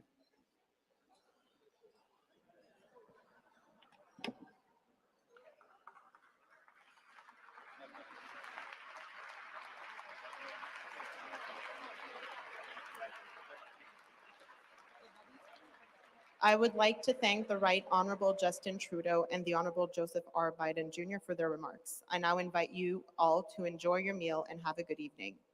Je remercie le très honorable Justin Trudeau et l'honorable Joseph R. Biden Jr. pour leurs remarques. Je vous invite maintenant à profiter du repas et de votre soirée.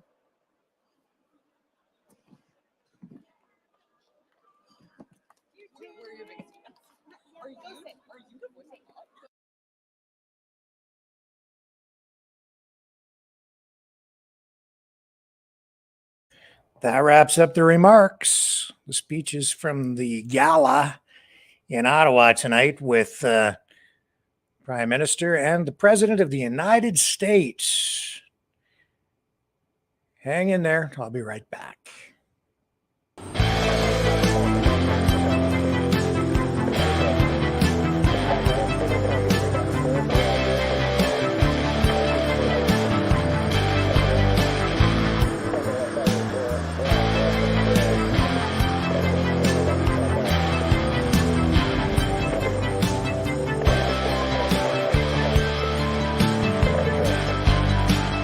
Maverick News. Fighting for freedom. Okay, we're going to the phones. Hang in there while I get everything set up. Here's the number to call.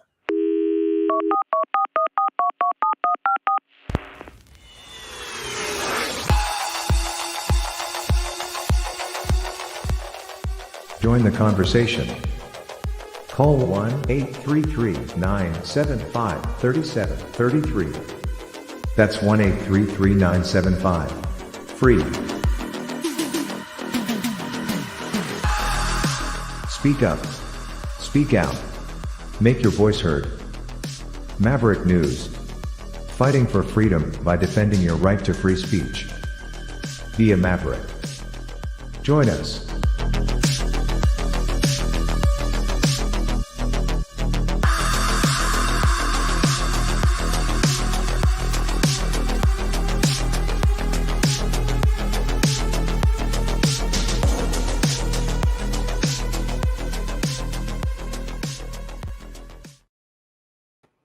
Okay, so we just about have everything set up. Just getting these, getting the phone line up here on the screen. We need to do that, and there we go. And we are ready to start taking calls. Let me get the phone number up on the screen for you. You can call in at 1-833-975-3733. Before we do that, I am going to run this little promo while people get situated on the phones.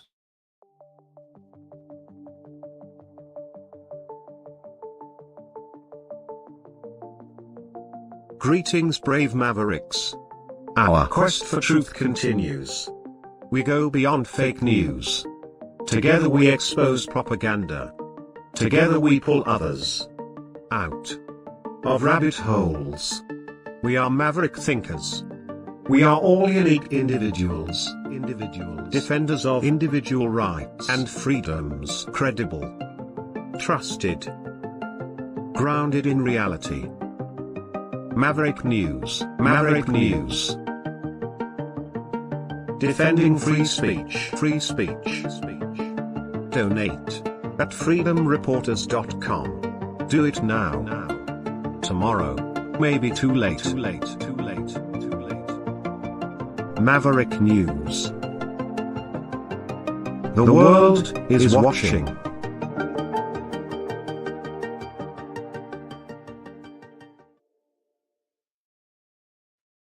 Okay, so I'm not sure what's going on with the phone lines. I'm not sure if it's activated properly. Let me just again remind you, you can call in at 1-833-975-3733. And it does look like, I'm not sure if it's functioning properly. Yeah, I think it kicked out. Hang on, let me reconfigure this thing. I'll try to set it up again. I don't think it kicked in. The calls aren't coming in. Here we go. All right. First caller of the night. Hello. How are you Hello? this evening? Hi. Oh, You're on. how bizarre. It is bizarre. Okay, well, how did I end up being the first without being in from the south? I What the don't heck? know. It's strange, but true. Oh my God! Wow, what an honor though to reach you. Well, the honor's mine. And I'm eager to hear what you have to say. Are you? Because I wasn't prepared. That's okay. That's okay. Oh my Lord! You know, listening to watching this room full of pure criminals toasting each other and patting each other on the backs of the citizens of both countries is just unbelievably difficult to stomach, really. Yes, I've been watching, kinda, but yeah, not an easy thing to witness, really. No, especially Yeah. when you know what's going on over in Ukraine and in Syria, Yep. and the money and the weapons Yep. and the killing, the death, Yeah. blood. I mean, they're you know, it's like nothing to them, and yet we're the bad guys because we don't want to support Ukraine, the war. You know, there's just so much contradiction and corruption, and you know, and I'm constantly going down into the lobby in my apartment building right now because somebody keeps posting flyers to support Ukraine. It just makes my stomach churn. Like, people are just naive, either naive, stupid, or blind. I don't know what. Can they, you know, as soon as that elevator door opens and I look across the way and I see that, I'm just, no, you know, and they keep replacing it. The last one they obviously printed it in color, saying this is not a joke, because I guess they thought, you know, I was joking by removing it. But anyway, so yeah. Am I choked on about the fact that they're eating beef? Yes. No cows just cows for we, not for thee. Exactly. You know, this is just utter BS. You know, did you get any flack about my rant yesterday? Not so far, but you Just know, curious. not so far. Oh, that's good. The wrath of YouTube That's seems good. to come later. You know. Oh, They're okay. going to ban the channel. Like, they have to review the stuff, right? So they'll sift through Right. everything, and then if they find something they really don't like, Mhm. or if they just don't like you, Mhm. they'll find something Yeah. to Yeah, hang it's kind of interesting how they're, you know, is it just me? And I got to ask you because I think I'm missing something. I thought they voted down the tax for alcohol, that sliding tax thing and all that crap. I thought they voted that down. But I just saw an article saying that from today that bars and everything across Canada are bracing themselves for the tax hike coming. And Yeah, that just totally threw me for a loop. Yeah, there is a federal alcohol duty that's set to increase like 6.3%, and that takes effect April 1st. Oh, yeah, when they get their raises, right? Yeah, I forgot. No, I didn't. I lied. Oh boy, I tell you. But you know, the good news is when I picked up my bacon, my legs, without even my mind knowing, took me somewhere that I didn't plan on, and I found myself in the liquor store. And so I came home with not only 4 packages of bacon to stock up with, but a bottle of vodka too. So the good news with that is, you know, I actually got a bit of sleep last night as a result. Because you had your own bacon and booze party. Yeah, I sure did. You know, I mean, it's the simple pleasures, right? And I managed to get that in before I had to pay even more for the damn alcohol. God help us all. Honestly, oh Lord, you know, I can still see the look on some people's faces when I was pacing up and down the aisles with my bacon in my arms, and I'm ranting to you on the phone, and they, you know, with what I'm saying, nobody talks about that crap publicly, right? But there I am up and down the aisles in the superstore. It's a good thing I'm new in town because, yeah. Oh my Lord. Good for you. Anyway, it's gonna be very, very interesting to find out what my freedom group here have to say. I go out every Saturday and we stand out on the highway with our flags, and I can't wait to find out what everyone's thinking about all this crap. We're kind of one-minded that way, anyways, for the most part.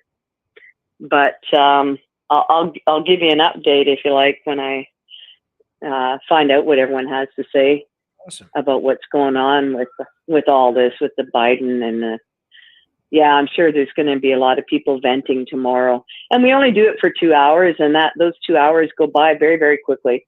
But we do manage to scream over the noise of the traffic pretty good, regardless, and share information anyway. But I mean, this is. I'm kind of staggered about this whole.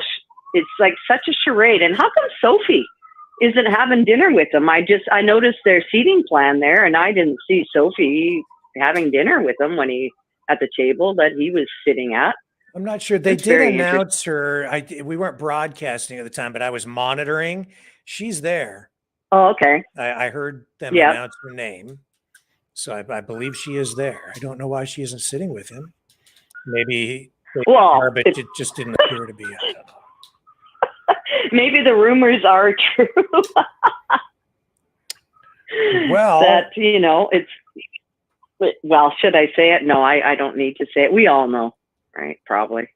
But anyways, yeah, I found that kind of poignant when they took the scan over the room, and I saw the seating plans, and I went, interesting.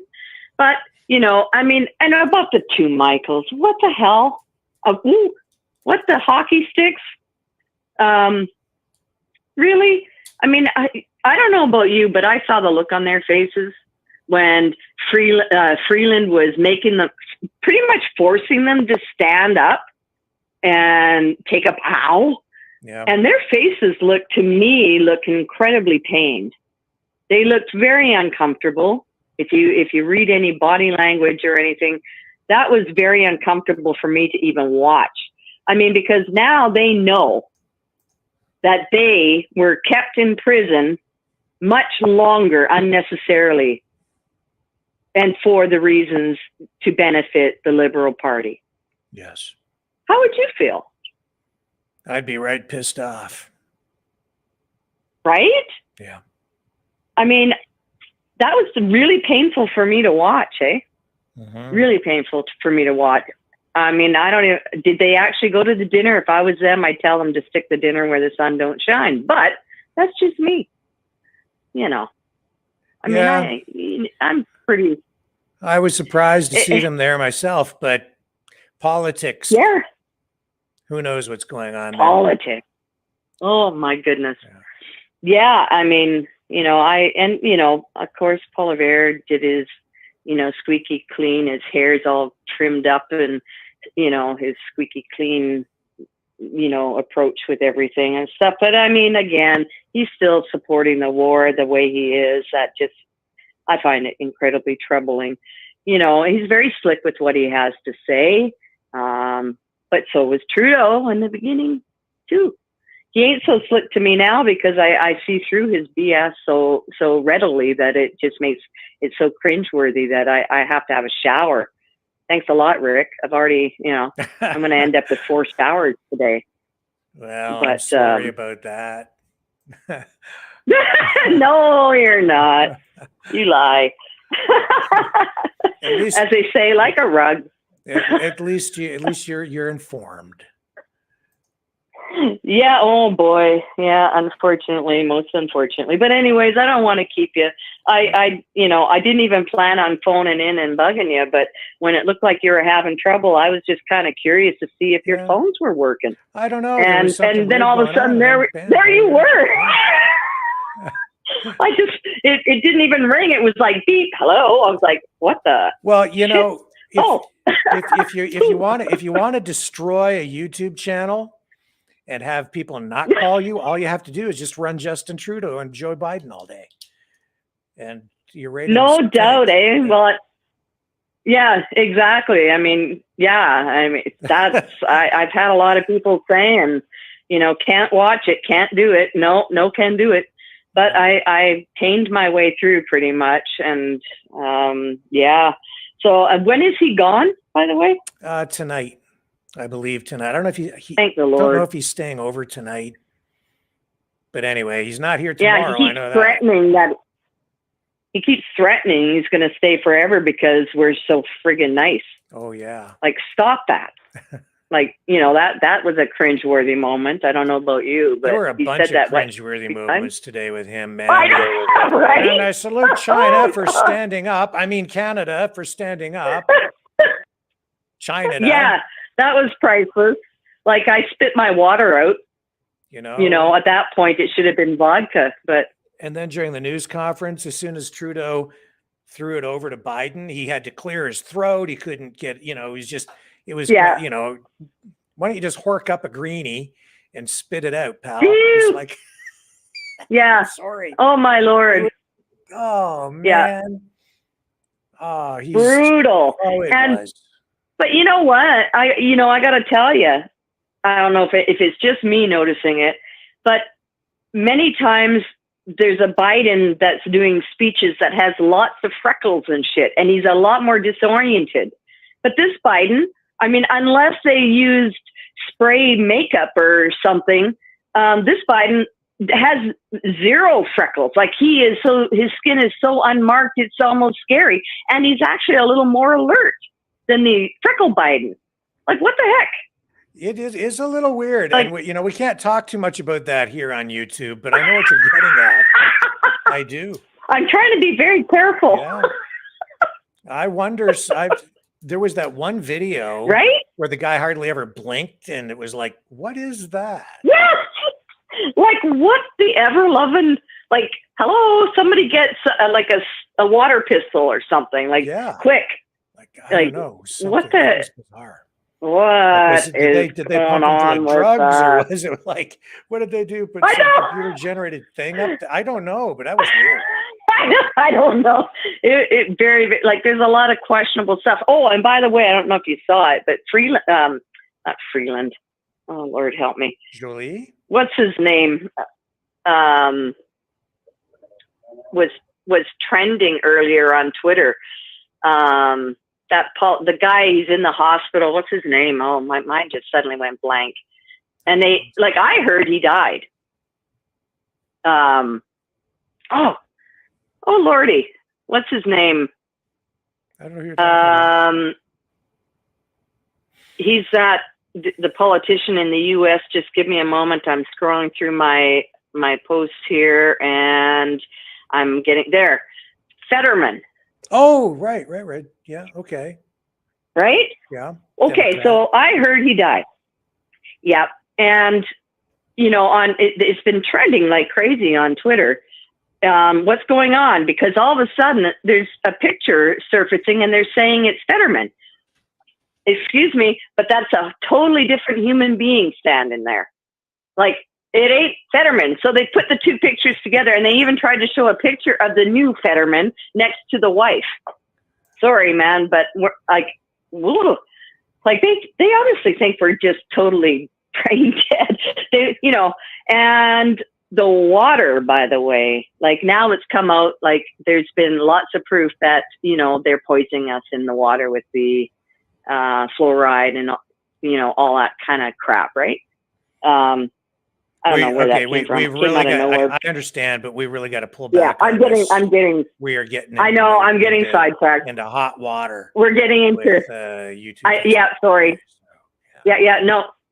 Yeah, gotcha. Ixnay at they. Got it. We're gonna move on. Okay. Thanks for the call. See ya. Okay. Yeah. Okay. Who do we have up next here? Steve. Hello, Steve. And just for the record, there's only one Fetterman, only one Biden, and the water is safe to drink. If that's the official YouTube position. Therefore, we move on to Steve now. And you know what I'm saying. But I get my water filtered. That's where I get mine. I only drink filtered water. Not saying that the other stuff ain't safe. I just get mine filtered. Anyway, how are you tonight, Steve? Yeah. I'm all right. There's too much there for me to comment on at the moment, I guess. Yeah. However, Sophie and Jill Biden are at the table. Their backs were to the camera when you were playing that. The seating arrangement has them sitting across from Justin and Joe. Gotcha. Yeah. And when I heard that woman's voice there, I've now nicknamed her Miss Rants. I was hoping she was going to unload again because I quite enjoyed that last night when she went on her rant in the grocery store. I thought that was awesome. Yeah, she was very good. Yeah, I couldn't get that much out and say it as effectively like that. So anyway, you totally obliterated my afternoon. I did not expect you to pop on with all of that. And I actually didn't know about the 2 o'clock session. So anyway, I ended up watching you rather than getting anything accomplished this afternoon. So I'm just going to blame you when people ask where I was. That's okay. I'm used to getting the blame. So sorry about that, but sorry, not sorry. Sucked up my day too. Yeah, well, neither didn't get anything done except this, so that's okay. Seeing them there at the what is it? I want to say Navy. What was it called again? I believe it's a military and aviation museum. Right. It reminds me of Justin's proposal to replace the cottage. Yeah, it's the Canada Aviation and Space Museum. That's what it is. Right. That's it. Right. Yeah. The space part of it always kind of catches me off guard when I hear it. And then, but it reminds me of Justin's proposal to replace the cottage. Have you seen the proposal for that? No, I haven't. I know it's expensive. I know. I can't remember the square footage, but I remember it included 150 person dining hall. You want to be able to seat 150 people in it.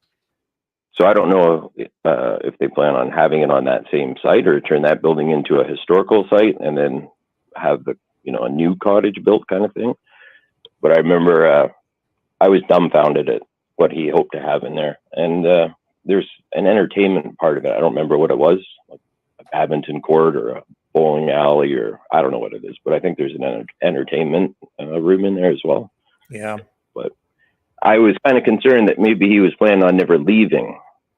That's pretty ambitious, and it would take longer than he should be there to have that accomplished. So it stood out when I heard it. I'm like, why is he so interested in this large dining hall? But anyway. I don't know. You'd think he must think he's Batman or something, like Bruce Wayne. Oh, yeah. He lives the lifestyle of it. That's right. Yeah. Jet setting around the world, living in $6,000 a night hotel rooms, $36.6 million to renovate the residence at Sussex, upgrade the cottage. It must be a nice life. And then eat beef while the peasants eat the crickets. Oh, yeah. I, like yourself, I wouldn't begrudge them that if they weren't trying to push stuff like crickets onto us, and with inflation and everything. That's right. And as a decent person, you would think that $6,000 a night, he would either, well, okay, this one's a little bit too much. Maybe I should pay half of it or something. I mean, Donald Trump took $1 as payment. I don't even know if he took $1. Yeah. Do something just to show that you have a bit of a heart and some concern for us. And what is it? 4 raises that they've received? Yeah. I mean, sure, but yeah, I mean, it's decadence is what it is. And it's decadence Exactly. while they expect us to endure austerity. And it's not right. Yep. It's disrespectful. It's contemptuous. It's it really does disgust me. And all of this being done by a prime minister who told us that he was there for the middle class, that he was there for the working people, and he's not at all. He's thumbing his nose at the little people. And then you wonder why people get caught up in the idea of a class war, because it's right there. And this guy's supposed to be a socialist.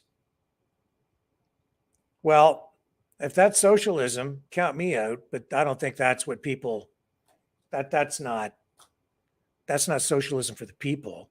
That's a fascistic socialism. That's a corporatism. And that's being completely out of touch with the country, with the people. He is by far the worst prime minister in Canadian history. He has no regard for people. He does not care. He's heartless. He's selfish. He's greedy. I think at times he's even downright cruel. Yep. I agree. I just don't know why people support him. It's a strange thing, but it's like he's Canadian royalty, and too many Canadians view it that way. In my opinion, they're too easy. They're too quick to support the name, as though he's entitled to it because his father was Pierre, and he's not deserving of it. He hasn't earned it. In fact, he's shown that he is not deserving at all.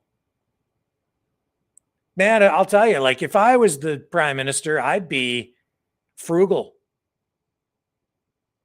Just because it shows people that you are there to serve. It's a job. You're not the king. You're a public servant, and you're only there for a while. So they've got it upside down, man. I understand that they need to, like you, right? You don't begrudge them some opulence, some high class affair because the president of the United States comes to dinner. right? So of course you have to put on a bit of a show. Okay. But don't tell us to eat frickin' crickets while you eat roast beef. Not right. Yeah, I couldn't say it any better myself. That those feelings are sentiments that I feel exactly. Makes my blood boil. I counted the vehicles in that motorcade there that drove Joe in, and I counted 43. Yeah. That's including the white van that didn't follow all the way. Yeah, it was just like, I don't know why they're so concerned. Interestingly enough, I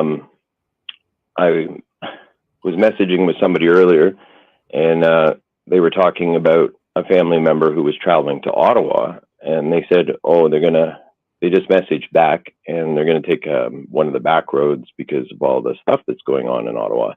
And by that, it wasn't what's happening with Joe so much as it was referring to like protesters or something. Oh. And I hadn't heard much of any, because they didn't have to go through, I don't think they had to go through like downtown or around the Parliament at all. I know where they were heading, probably off to Hull, actually, if I think give it more thought. But so I was just kind of surprised about that. And I think that they're obviously from that area, so they have a bit of contempt for all the protests and all that. The other person I was talking to doesn't. Otherwise we wouldn't have had the conversation. But I was kind of surprised that there was that much disruption in traffic that they felt that they had to go a different route to get back to their. Because I didn't realize there was that much going on there this weekend. Yeah. Well, what's the date today? The 24th, 25th. Yeah, I guess there's stuff going on. Yeah, I've got a little bit of video here we can run before we sign off tonight too, just kind of showing people some of what was going on outside. So, yeah, I wasn't aware that there were serious traffic issues because of protesters, but we'll see what we can find out. Well, maybe they were mistaken, but that was how it got to me in the end. And they said that they were going to go all right. Yeah. Okay, sir. Better move on. We've got Leo waiting in the wings. Thank you. Don't want to very hold much, up the mouth. Okay. Yeah. Okay. See ya. Thank you. Okay. Let her rip. You're on the air. You got the mouth of myself, a man without a plan to master all disasters, Rick. See, I was nice, and I said I'm going to let somebody go first and second tonight, but I will be third. What a gentleman. What a gentleman. That Deb is something else, boy. I loved her rant last night. Who does that at the grocery store? It sounds like something I would do. Let me tell you today, Rick, what a shit show of all shit shows. Now, last month he was in Poland, Joe Biden, with the paid actors and the grandstands of people clapping for him, and Joe's in town and he's in Ukraine and you hear the sirens going off. What a joke. There was no crowd for Joe Biden in Canada today that I seen. So what's that tell you? It tells me 82 that, million people can't be wrong. Where's your support? Yeah. Right? So, I'll get my information. And you know what? I got a little troll going on here. I got a troll that's going on here. Some guy that's trolling me because I voted for Mr. Trudeau. At least I have honesty. Okay, and I did in the first election. I said, why? Exactly why I voted for Trudeau. Okay.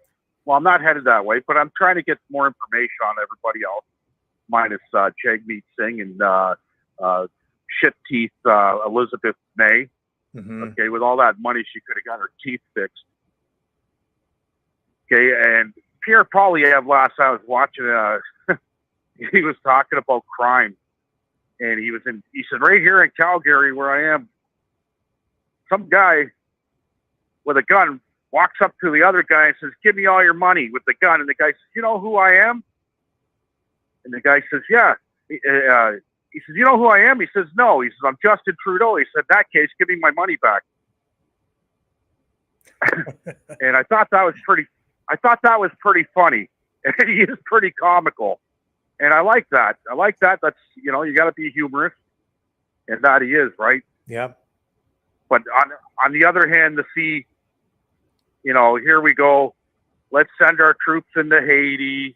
You know, we don't even have enough troops to cover the convoy that happened last year. We're going to send our troops into Haiti because the Americans are afraid of the backlash that they're going to get if they go in and invade Haiti. And our connections with Haiti is a big Haitian population in Montreal. We had a governor general that was from Haiti. Okay, I get it, but for us to go into Haiti, it's going to be a big mistake. Don't do it. Right, and that's what Joe's pushing for. As for Roxham Road, man, oh man. Okay, the word illegal is illegal. Yes. It's criminal. Yeah. Okay.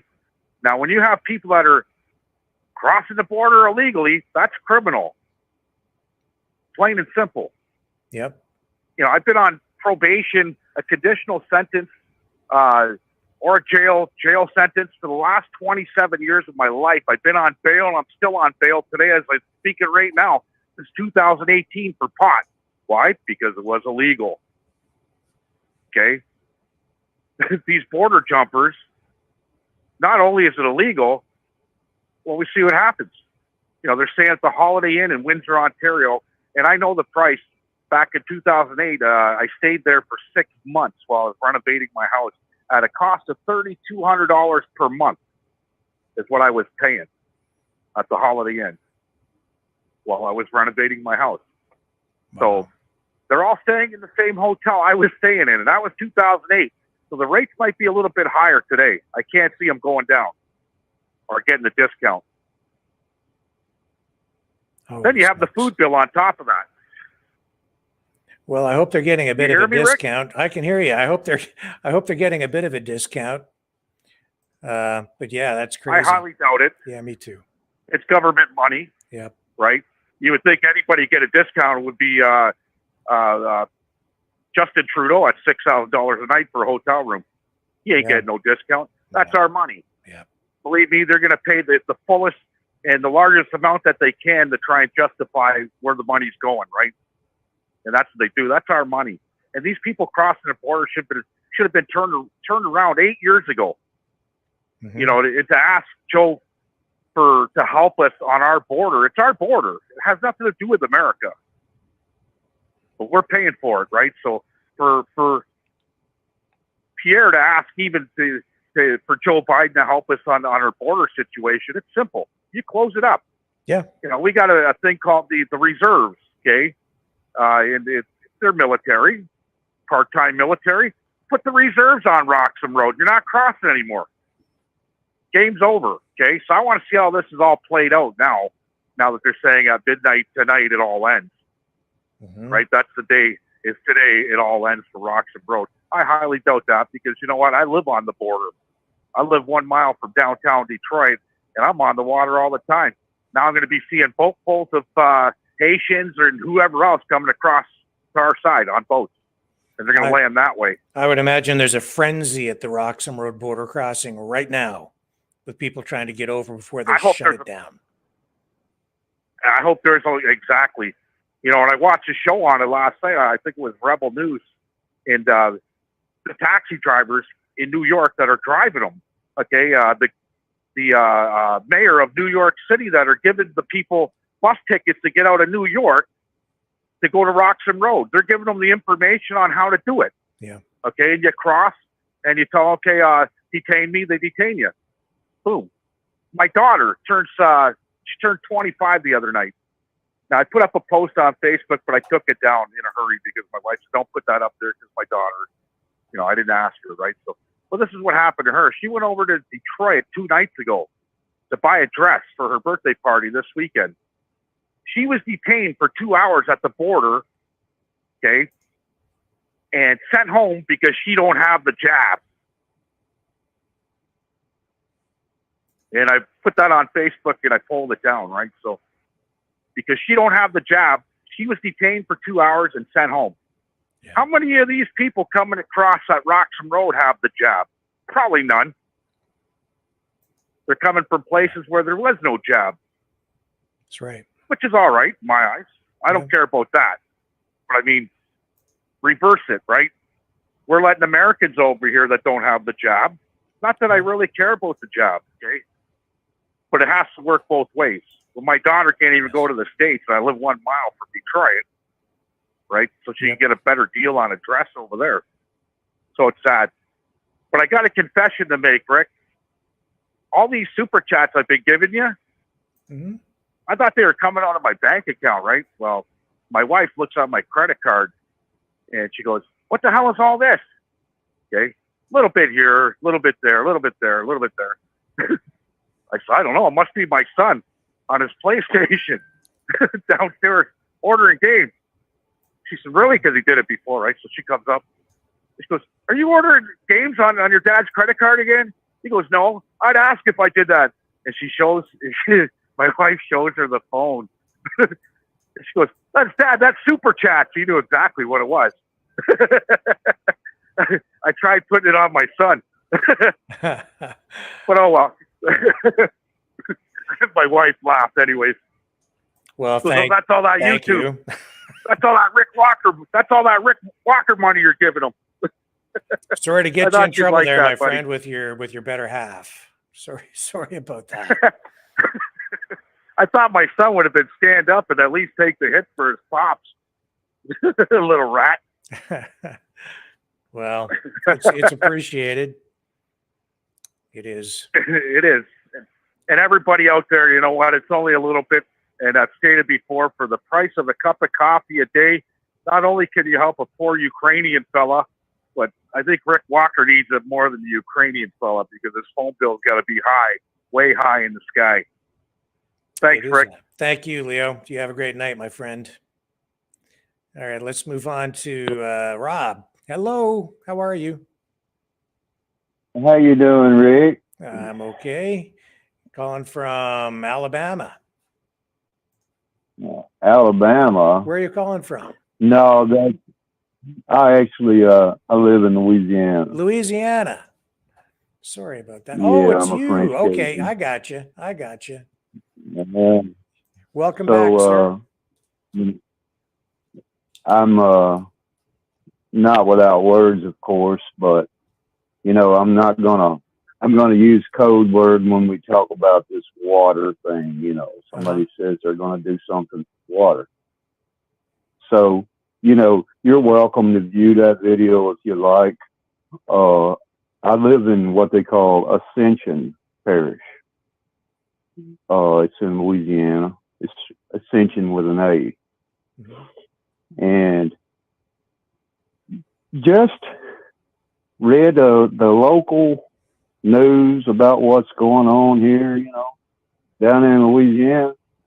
And it's the act of what a person just got arrested for. He was a public employee in Ascension Parish. And he was caught on camera. This is our public servants urinating in our water supply. Can you imagine that, Rick? Every time the guy's in his little station and he decides he wants to relieve himself, he just steps out on the catwalk into the purified drinking water and just takes him a whiz while he points the camera in another direction. Can you imagine that? Nice. So that's the story of my day, and it's back to what I keep saying. If the morale at the public servant level doesn't think that much about the people that provide their jobs, this guy's making $80,000 a year salary. Can you imagine that? And you can only imagine what Justin Trudeau and Joe Biden does behind closed curtains. I can only imagine. You know, I think that Canada and the American people, we got one hell of a big fight on our hands to get back our freedom. I noticed I was going to ask you if you knew anything about that. I mean, Justin Trudeau had mentioned his kids in his video. and he had said something about government issued phones and Twitter. What did he mean by TikTok. that? TikTok. Yeah, they're talking about So- banning TikTok in Canada because of security concerns, because TikTok is the Chinese social media platform. And so, yeah, he was referring to his kids using TikTok and security issues surrounding government issued phones. That's what that was. Exactly. Yeah. So I mean, how much of an open, admitted conspiracy is there when you have leaders of country? I mean, they're going to give you a phone, but they're also going to tell you how to use your phone. They're going to control public information, you know. So that's my vision on that, and I think that I'm just going to sit back and enjoy the ride. But the little subject of water came up today, and then when I start hearing something about somebody's poisoned water well, I'm thinking, good Lord, we've got people that work for public taxpayers' money. They make $80,000 a year to sit on their ass to piss in our water supply. That's disgusting. That's the government. My God. So, I can only imagine, you know, it goes up to me as actors of royalty class, and you hit the nail on the head earlier when you said, you know, they're public servants, they're public employees. That's right. They're only there because of us people. Yep. But I just think that the people should just come out in a good old fashioned show of force in public is numbers, you know. And if I'll be damned if I'm going to be one of these people that's going to take it up my ass by public employees acting as royalty. You know, I mean, it's kind of like it's our house. We pay for this for you disgusting people to urinate in our water supply. Can you imagine? I mean, I drink water every day, and I could only imagine the thoughts that's going out to the sky tonight, you know. And he didn't even live in the parish. That's the part that I didn't like. He was somebody who lives in the capital city of Baton Rouge and was just an employee of the Ascension Parish water supply company. And it's the same thing, you know. It's public money, and it's the biggest disrespect of public money. We've got $6,000 and $7,000 hotel rooms. You know, we've got $800,000, $900,000 planes going to Hawaii, to Taiwan, to whenever, you know, they want to drive the company car. You know, it comes off the skin of our back in every way to be totally disrespected. And that was my point last night. There's always a good and a bad in a crowd of that size, as in Ottawa at the protest. But the point was clear. We are peasants until we make our stand, and we can at least keep people that's paid our hard-working money from pissing in our water. That's so disrespectful. Even if it's 3 million gallons of water, the point is, why would a person do that? And I've always thought that if things really start going wrong in the government, between the citizens and the government, that's the kind of crap that we're in for. You know, they're going to say, you can't do this with your phone. We're gonna do this to the water.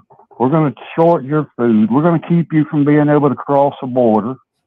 You know, mouth of the South says the truth. You can't. I remember the day when you could just walk across the fucking border into Canada and walk back, take a day trip, no problem. Yeah. So the government is drawing these lines in the sand when it should just be up to people. If our governments don't have enough intelligence to wipe out all of these drug cartels and all this other stuff, then It's beyond them. It's the same as the veterans cleaning up the memorials and cleaning up the streets of Ottawa while they were there. It's the same exact thing. Yeah. Somebody's going to have to step up and rub their faces in the mud and make them understand who the hell it is they're working for. Yep. You know? Well, I'm not going to babble on. I'm glad you gave me the opportunity, you know, to put an opinion out there. But people better really think about it. And that's a fact. You can check it. It's on Google. There's a YouTube video all about it. A public servant pissing in your drinking water. That your kids, your parents, your kids at school, everybody have to drink that water that somebody's getting paid by our taxpayers' money to piss in our water. And I think that is a disgrace. You know, Yeah. somebody eventually is going to have to do something about all of this, because it's a war machine, you know, and it's like the sky's the limit. You know, the sky's the limit. All we're trying to do is live happy on this planet, or in this aquarium, as you say. Yeah. And all of us just kind of get along. So the only thing it's going to take to do that is the government is just going to have to go down. They're going to have to revamp it. You know, they're going to have to leave it up to some very smart people to figure it all out. But that's the only way it's ever going to happen. I think that they've made us enemies all over this whole world. It's not even safe to go anywhere anymore. You know, you never know, you know, and it's because of this war machine. It's a constant. So okay. I don't appreciate somebody urinating in our water. And it's right there on the video. Shows the whole damn thing. You know, so I can only imagine what goes on in the mayor's offices and the governor's offices and the MP's offices and Trudeau's. You know, I can only imagine. Peasants, just like I said. We are just peasants until we make our stand. Well, Rick, I appreciate your time. Well, I appreciate you calling in. And in fact, I'm just before you go, like I actually have that video queued up here. I'm going to show people Yeah. exactly what you're talking about. Show people this disgusting thing. Yeah. You know, this is terrible. That is what your government, taxpayer, paid employees and institutions think about people. So here it You know, is. our roads are. This is in Ascension, Louisiana. This security video from March 19th shows a plant worker urinating in the Ascension Parish water supply. The sheriff's office identified the worker as 57-year-old Michael Maston of Baton Rouge. Officials wouldn't be informed of the incident until days later. Ascension Parish president said the contamination did not pose a threat to the community after many samples were taken and continue to meet safe drinking requirements. Maston was arrested on 2 counts of contaminating water supplies and 2 counts of criminal damage to a critical infrastructure. I spoke with residents who declined to interview, but for the most part said that they were outraged. However, one neighbor said he didn't believe that this was a fireable offense. What is your reaction to the video I just showed you? I don't see nothing, unless they don't have a restaurant out there. That's the only thing. I don't see nothing wrong with it. But what? It don't bother me.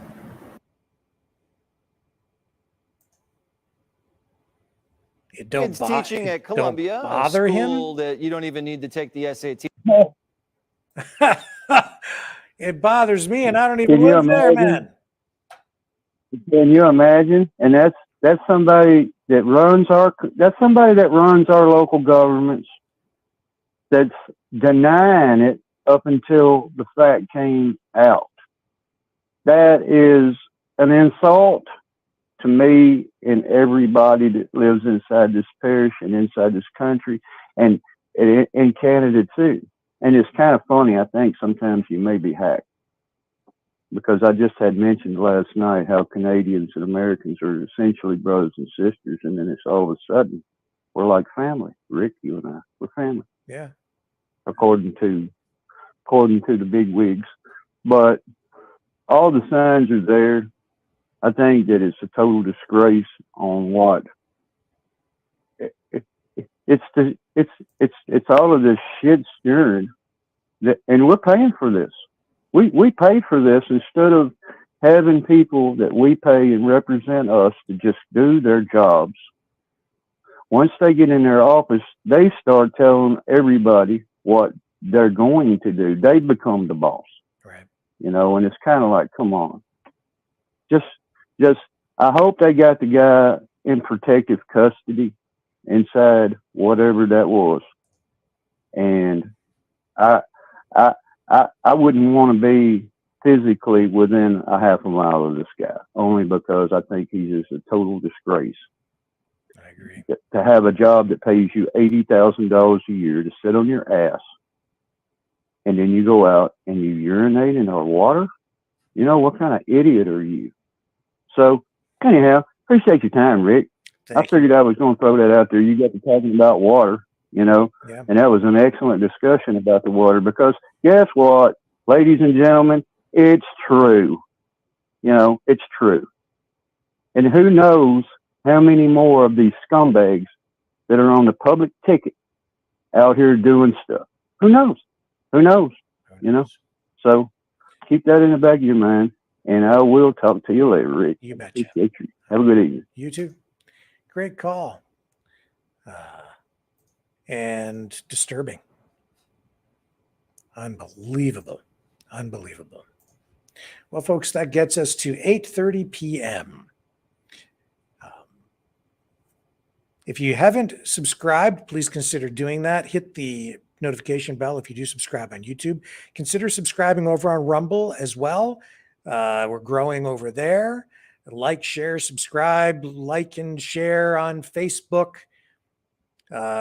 Make sure you hit that like button. That really helps push the videos up in the algorithm here on YouTube. And if you'd like to support the show, you can do that by donating at freedomreporters.com. That's the easiest way, probably the best way to do it. You can also donate at maverickdonations.com. And of course, for those of you who have been donating in the super chats, greatly, greatly appreciate that. Thank you, Leo. And I'm sorry I got you in trouble with your wife for doing that. But yeah, it's been a long day, so we're going to sign off. It's 8:30 p.m. I just sign off a little earlier than normal tonight, but we've been at this now, about 10 and a half hours or something like that. So off and on through the day. And really appreciate you guys choosing to be here with me and the rest of the Maverick family. So it's an absolute privilege. Thank you, everyone. We will be back tomorrow, 6 p.m. Eastern Standard Time. Catch you on the flip side.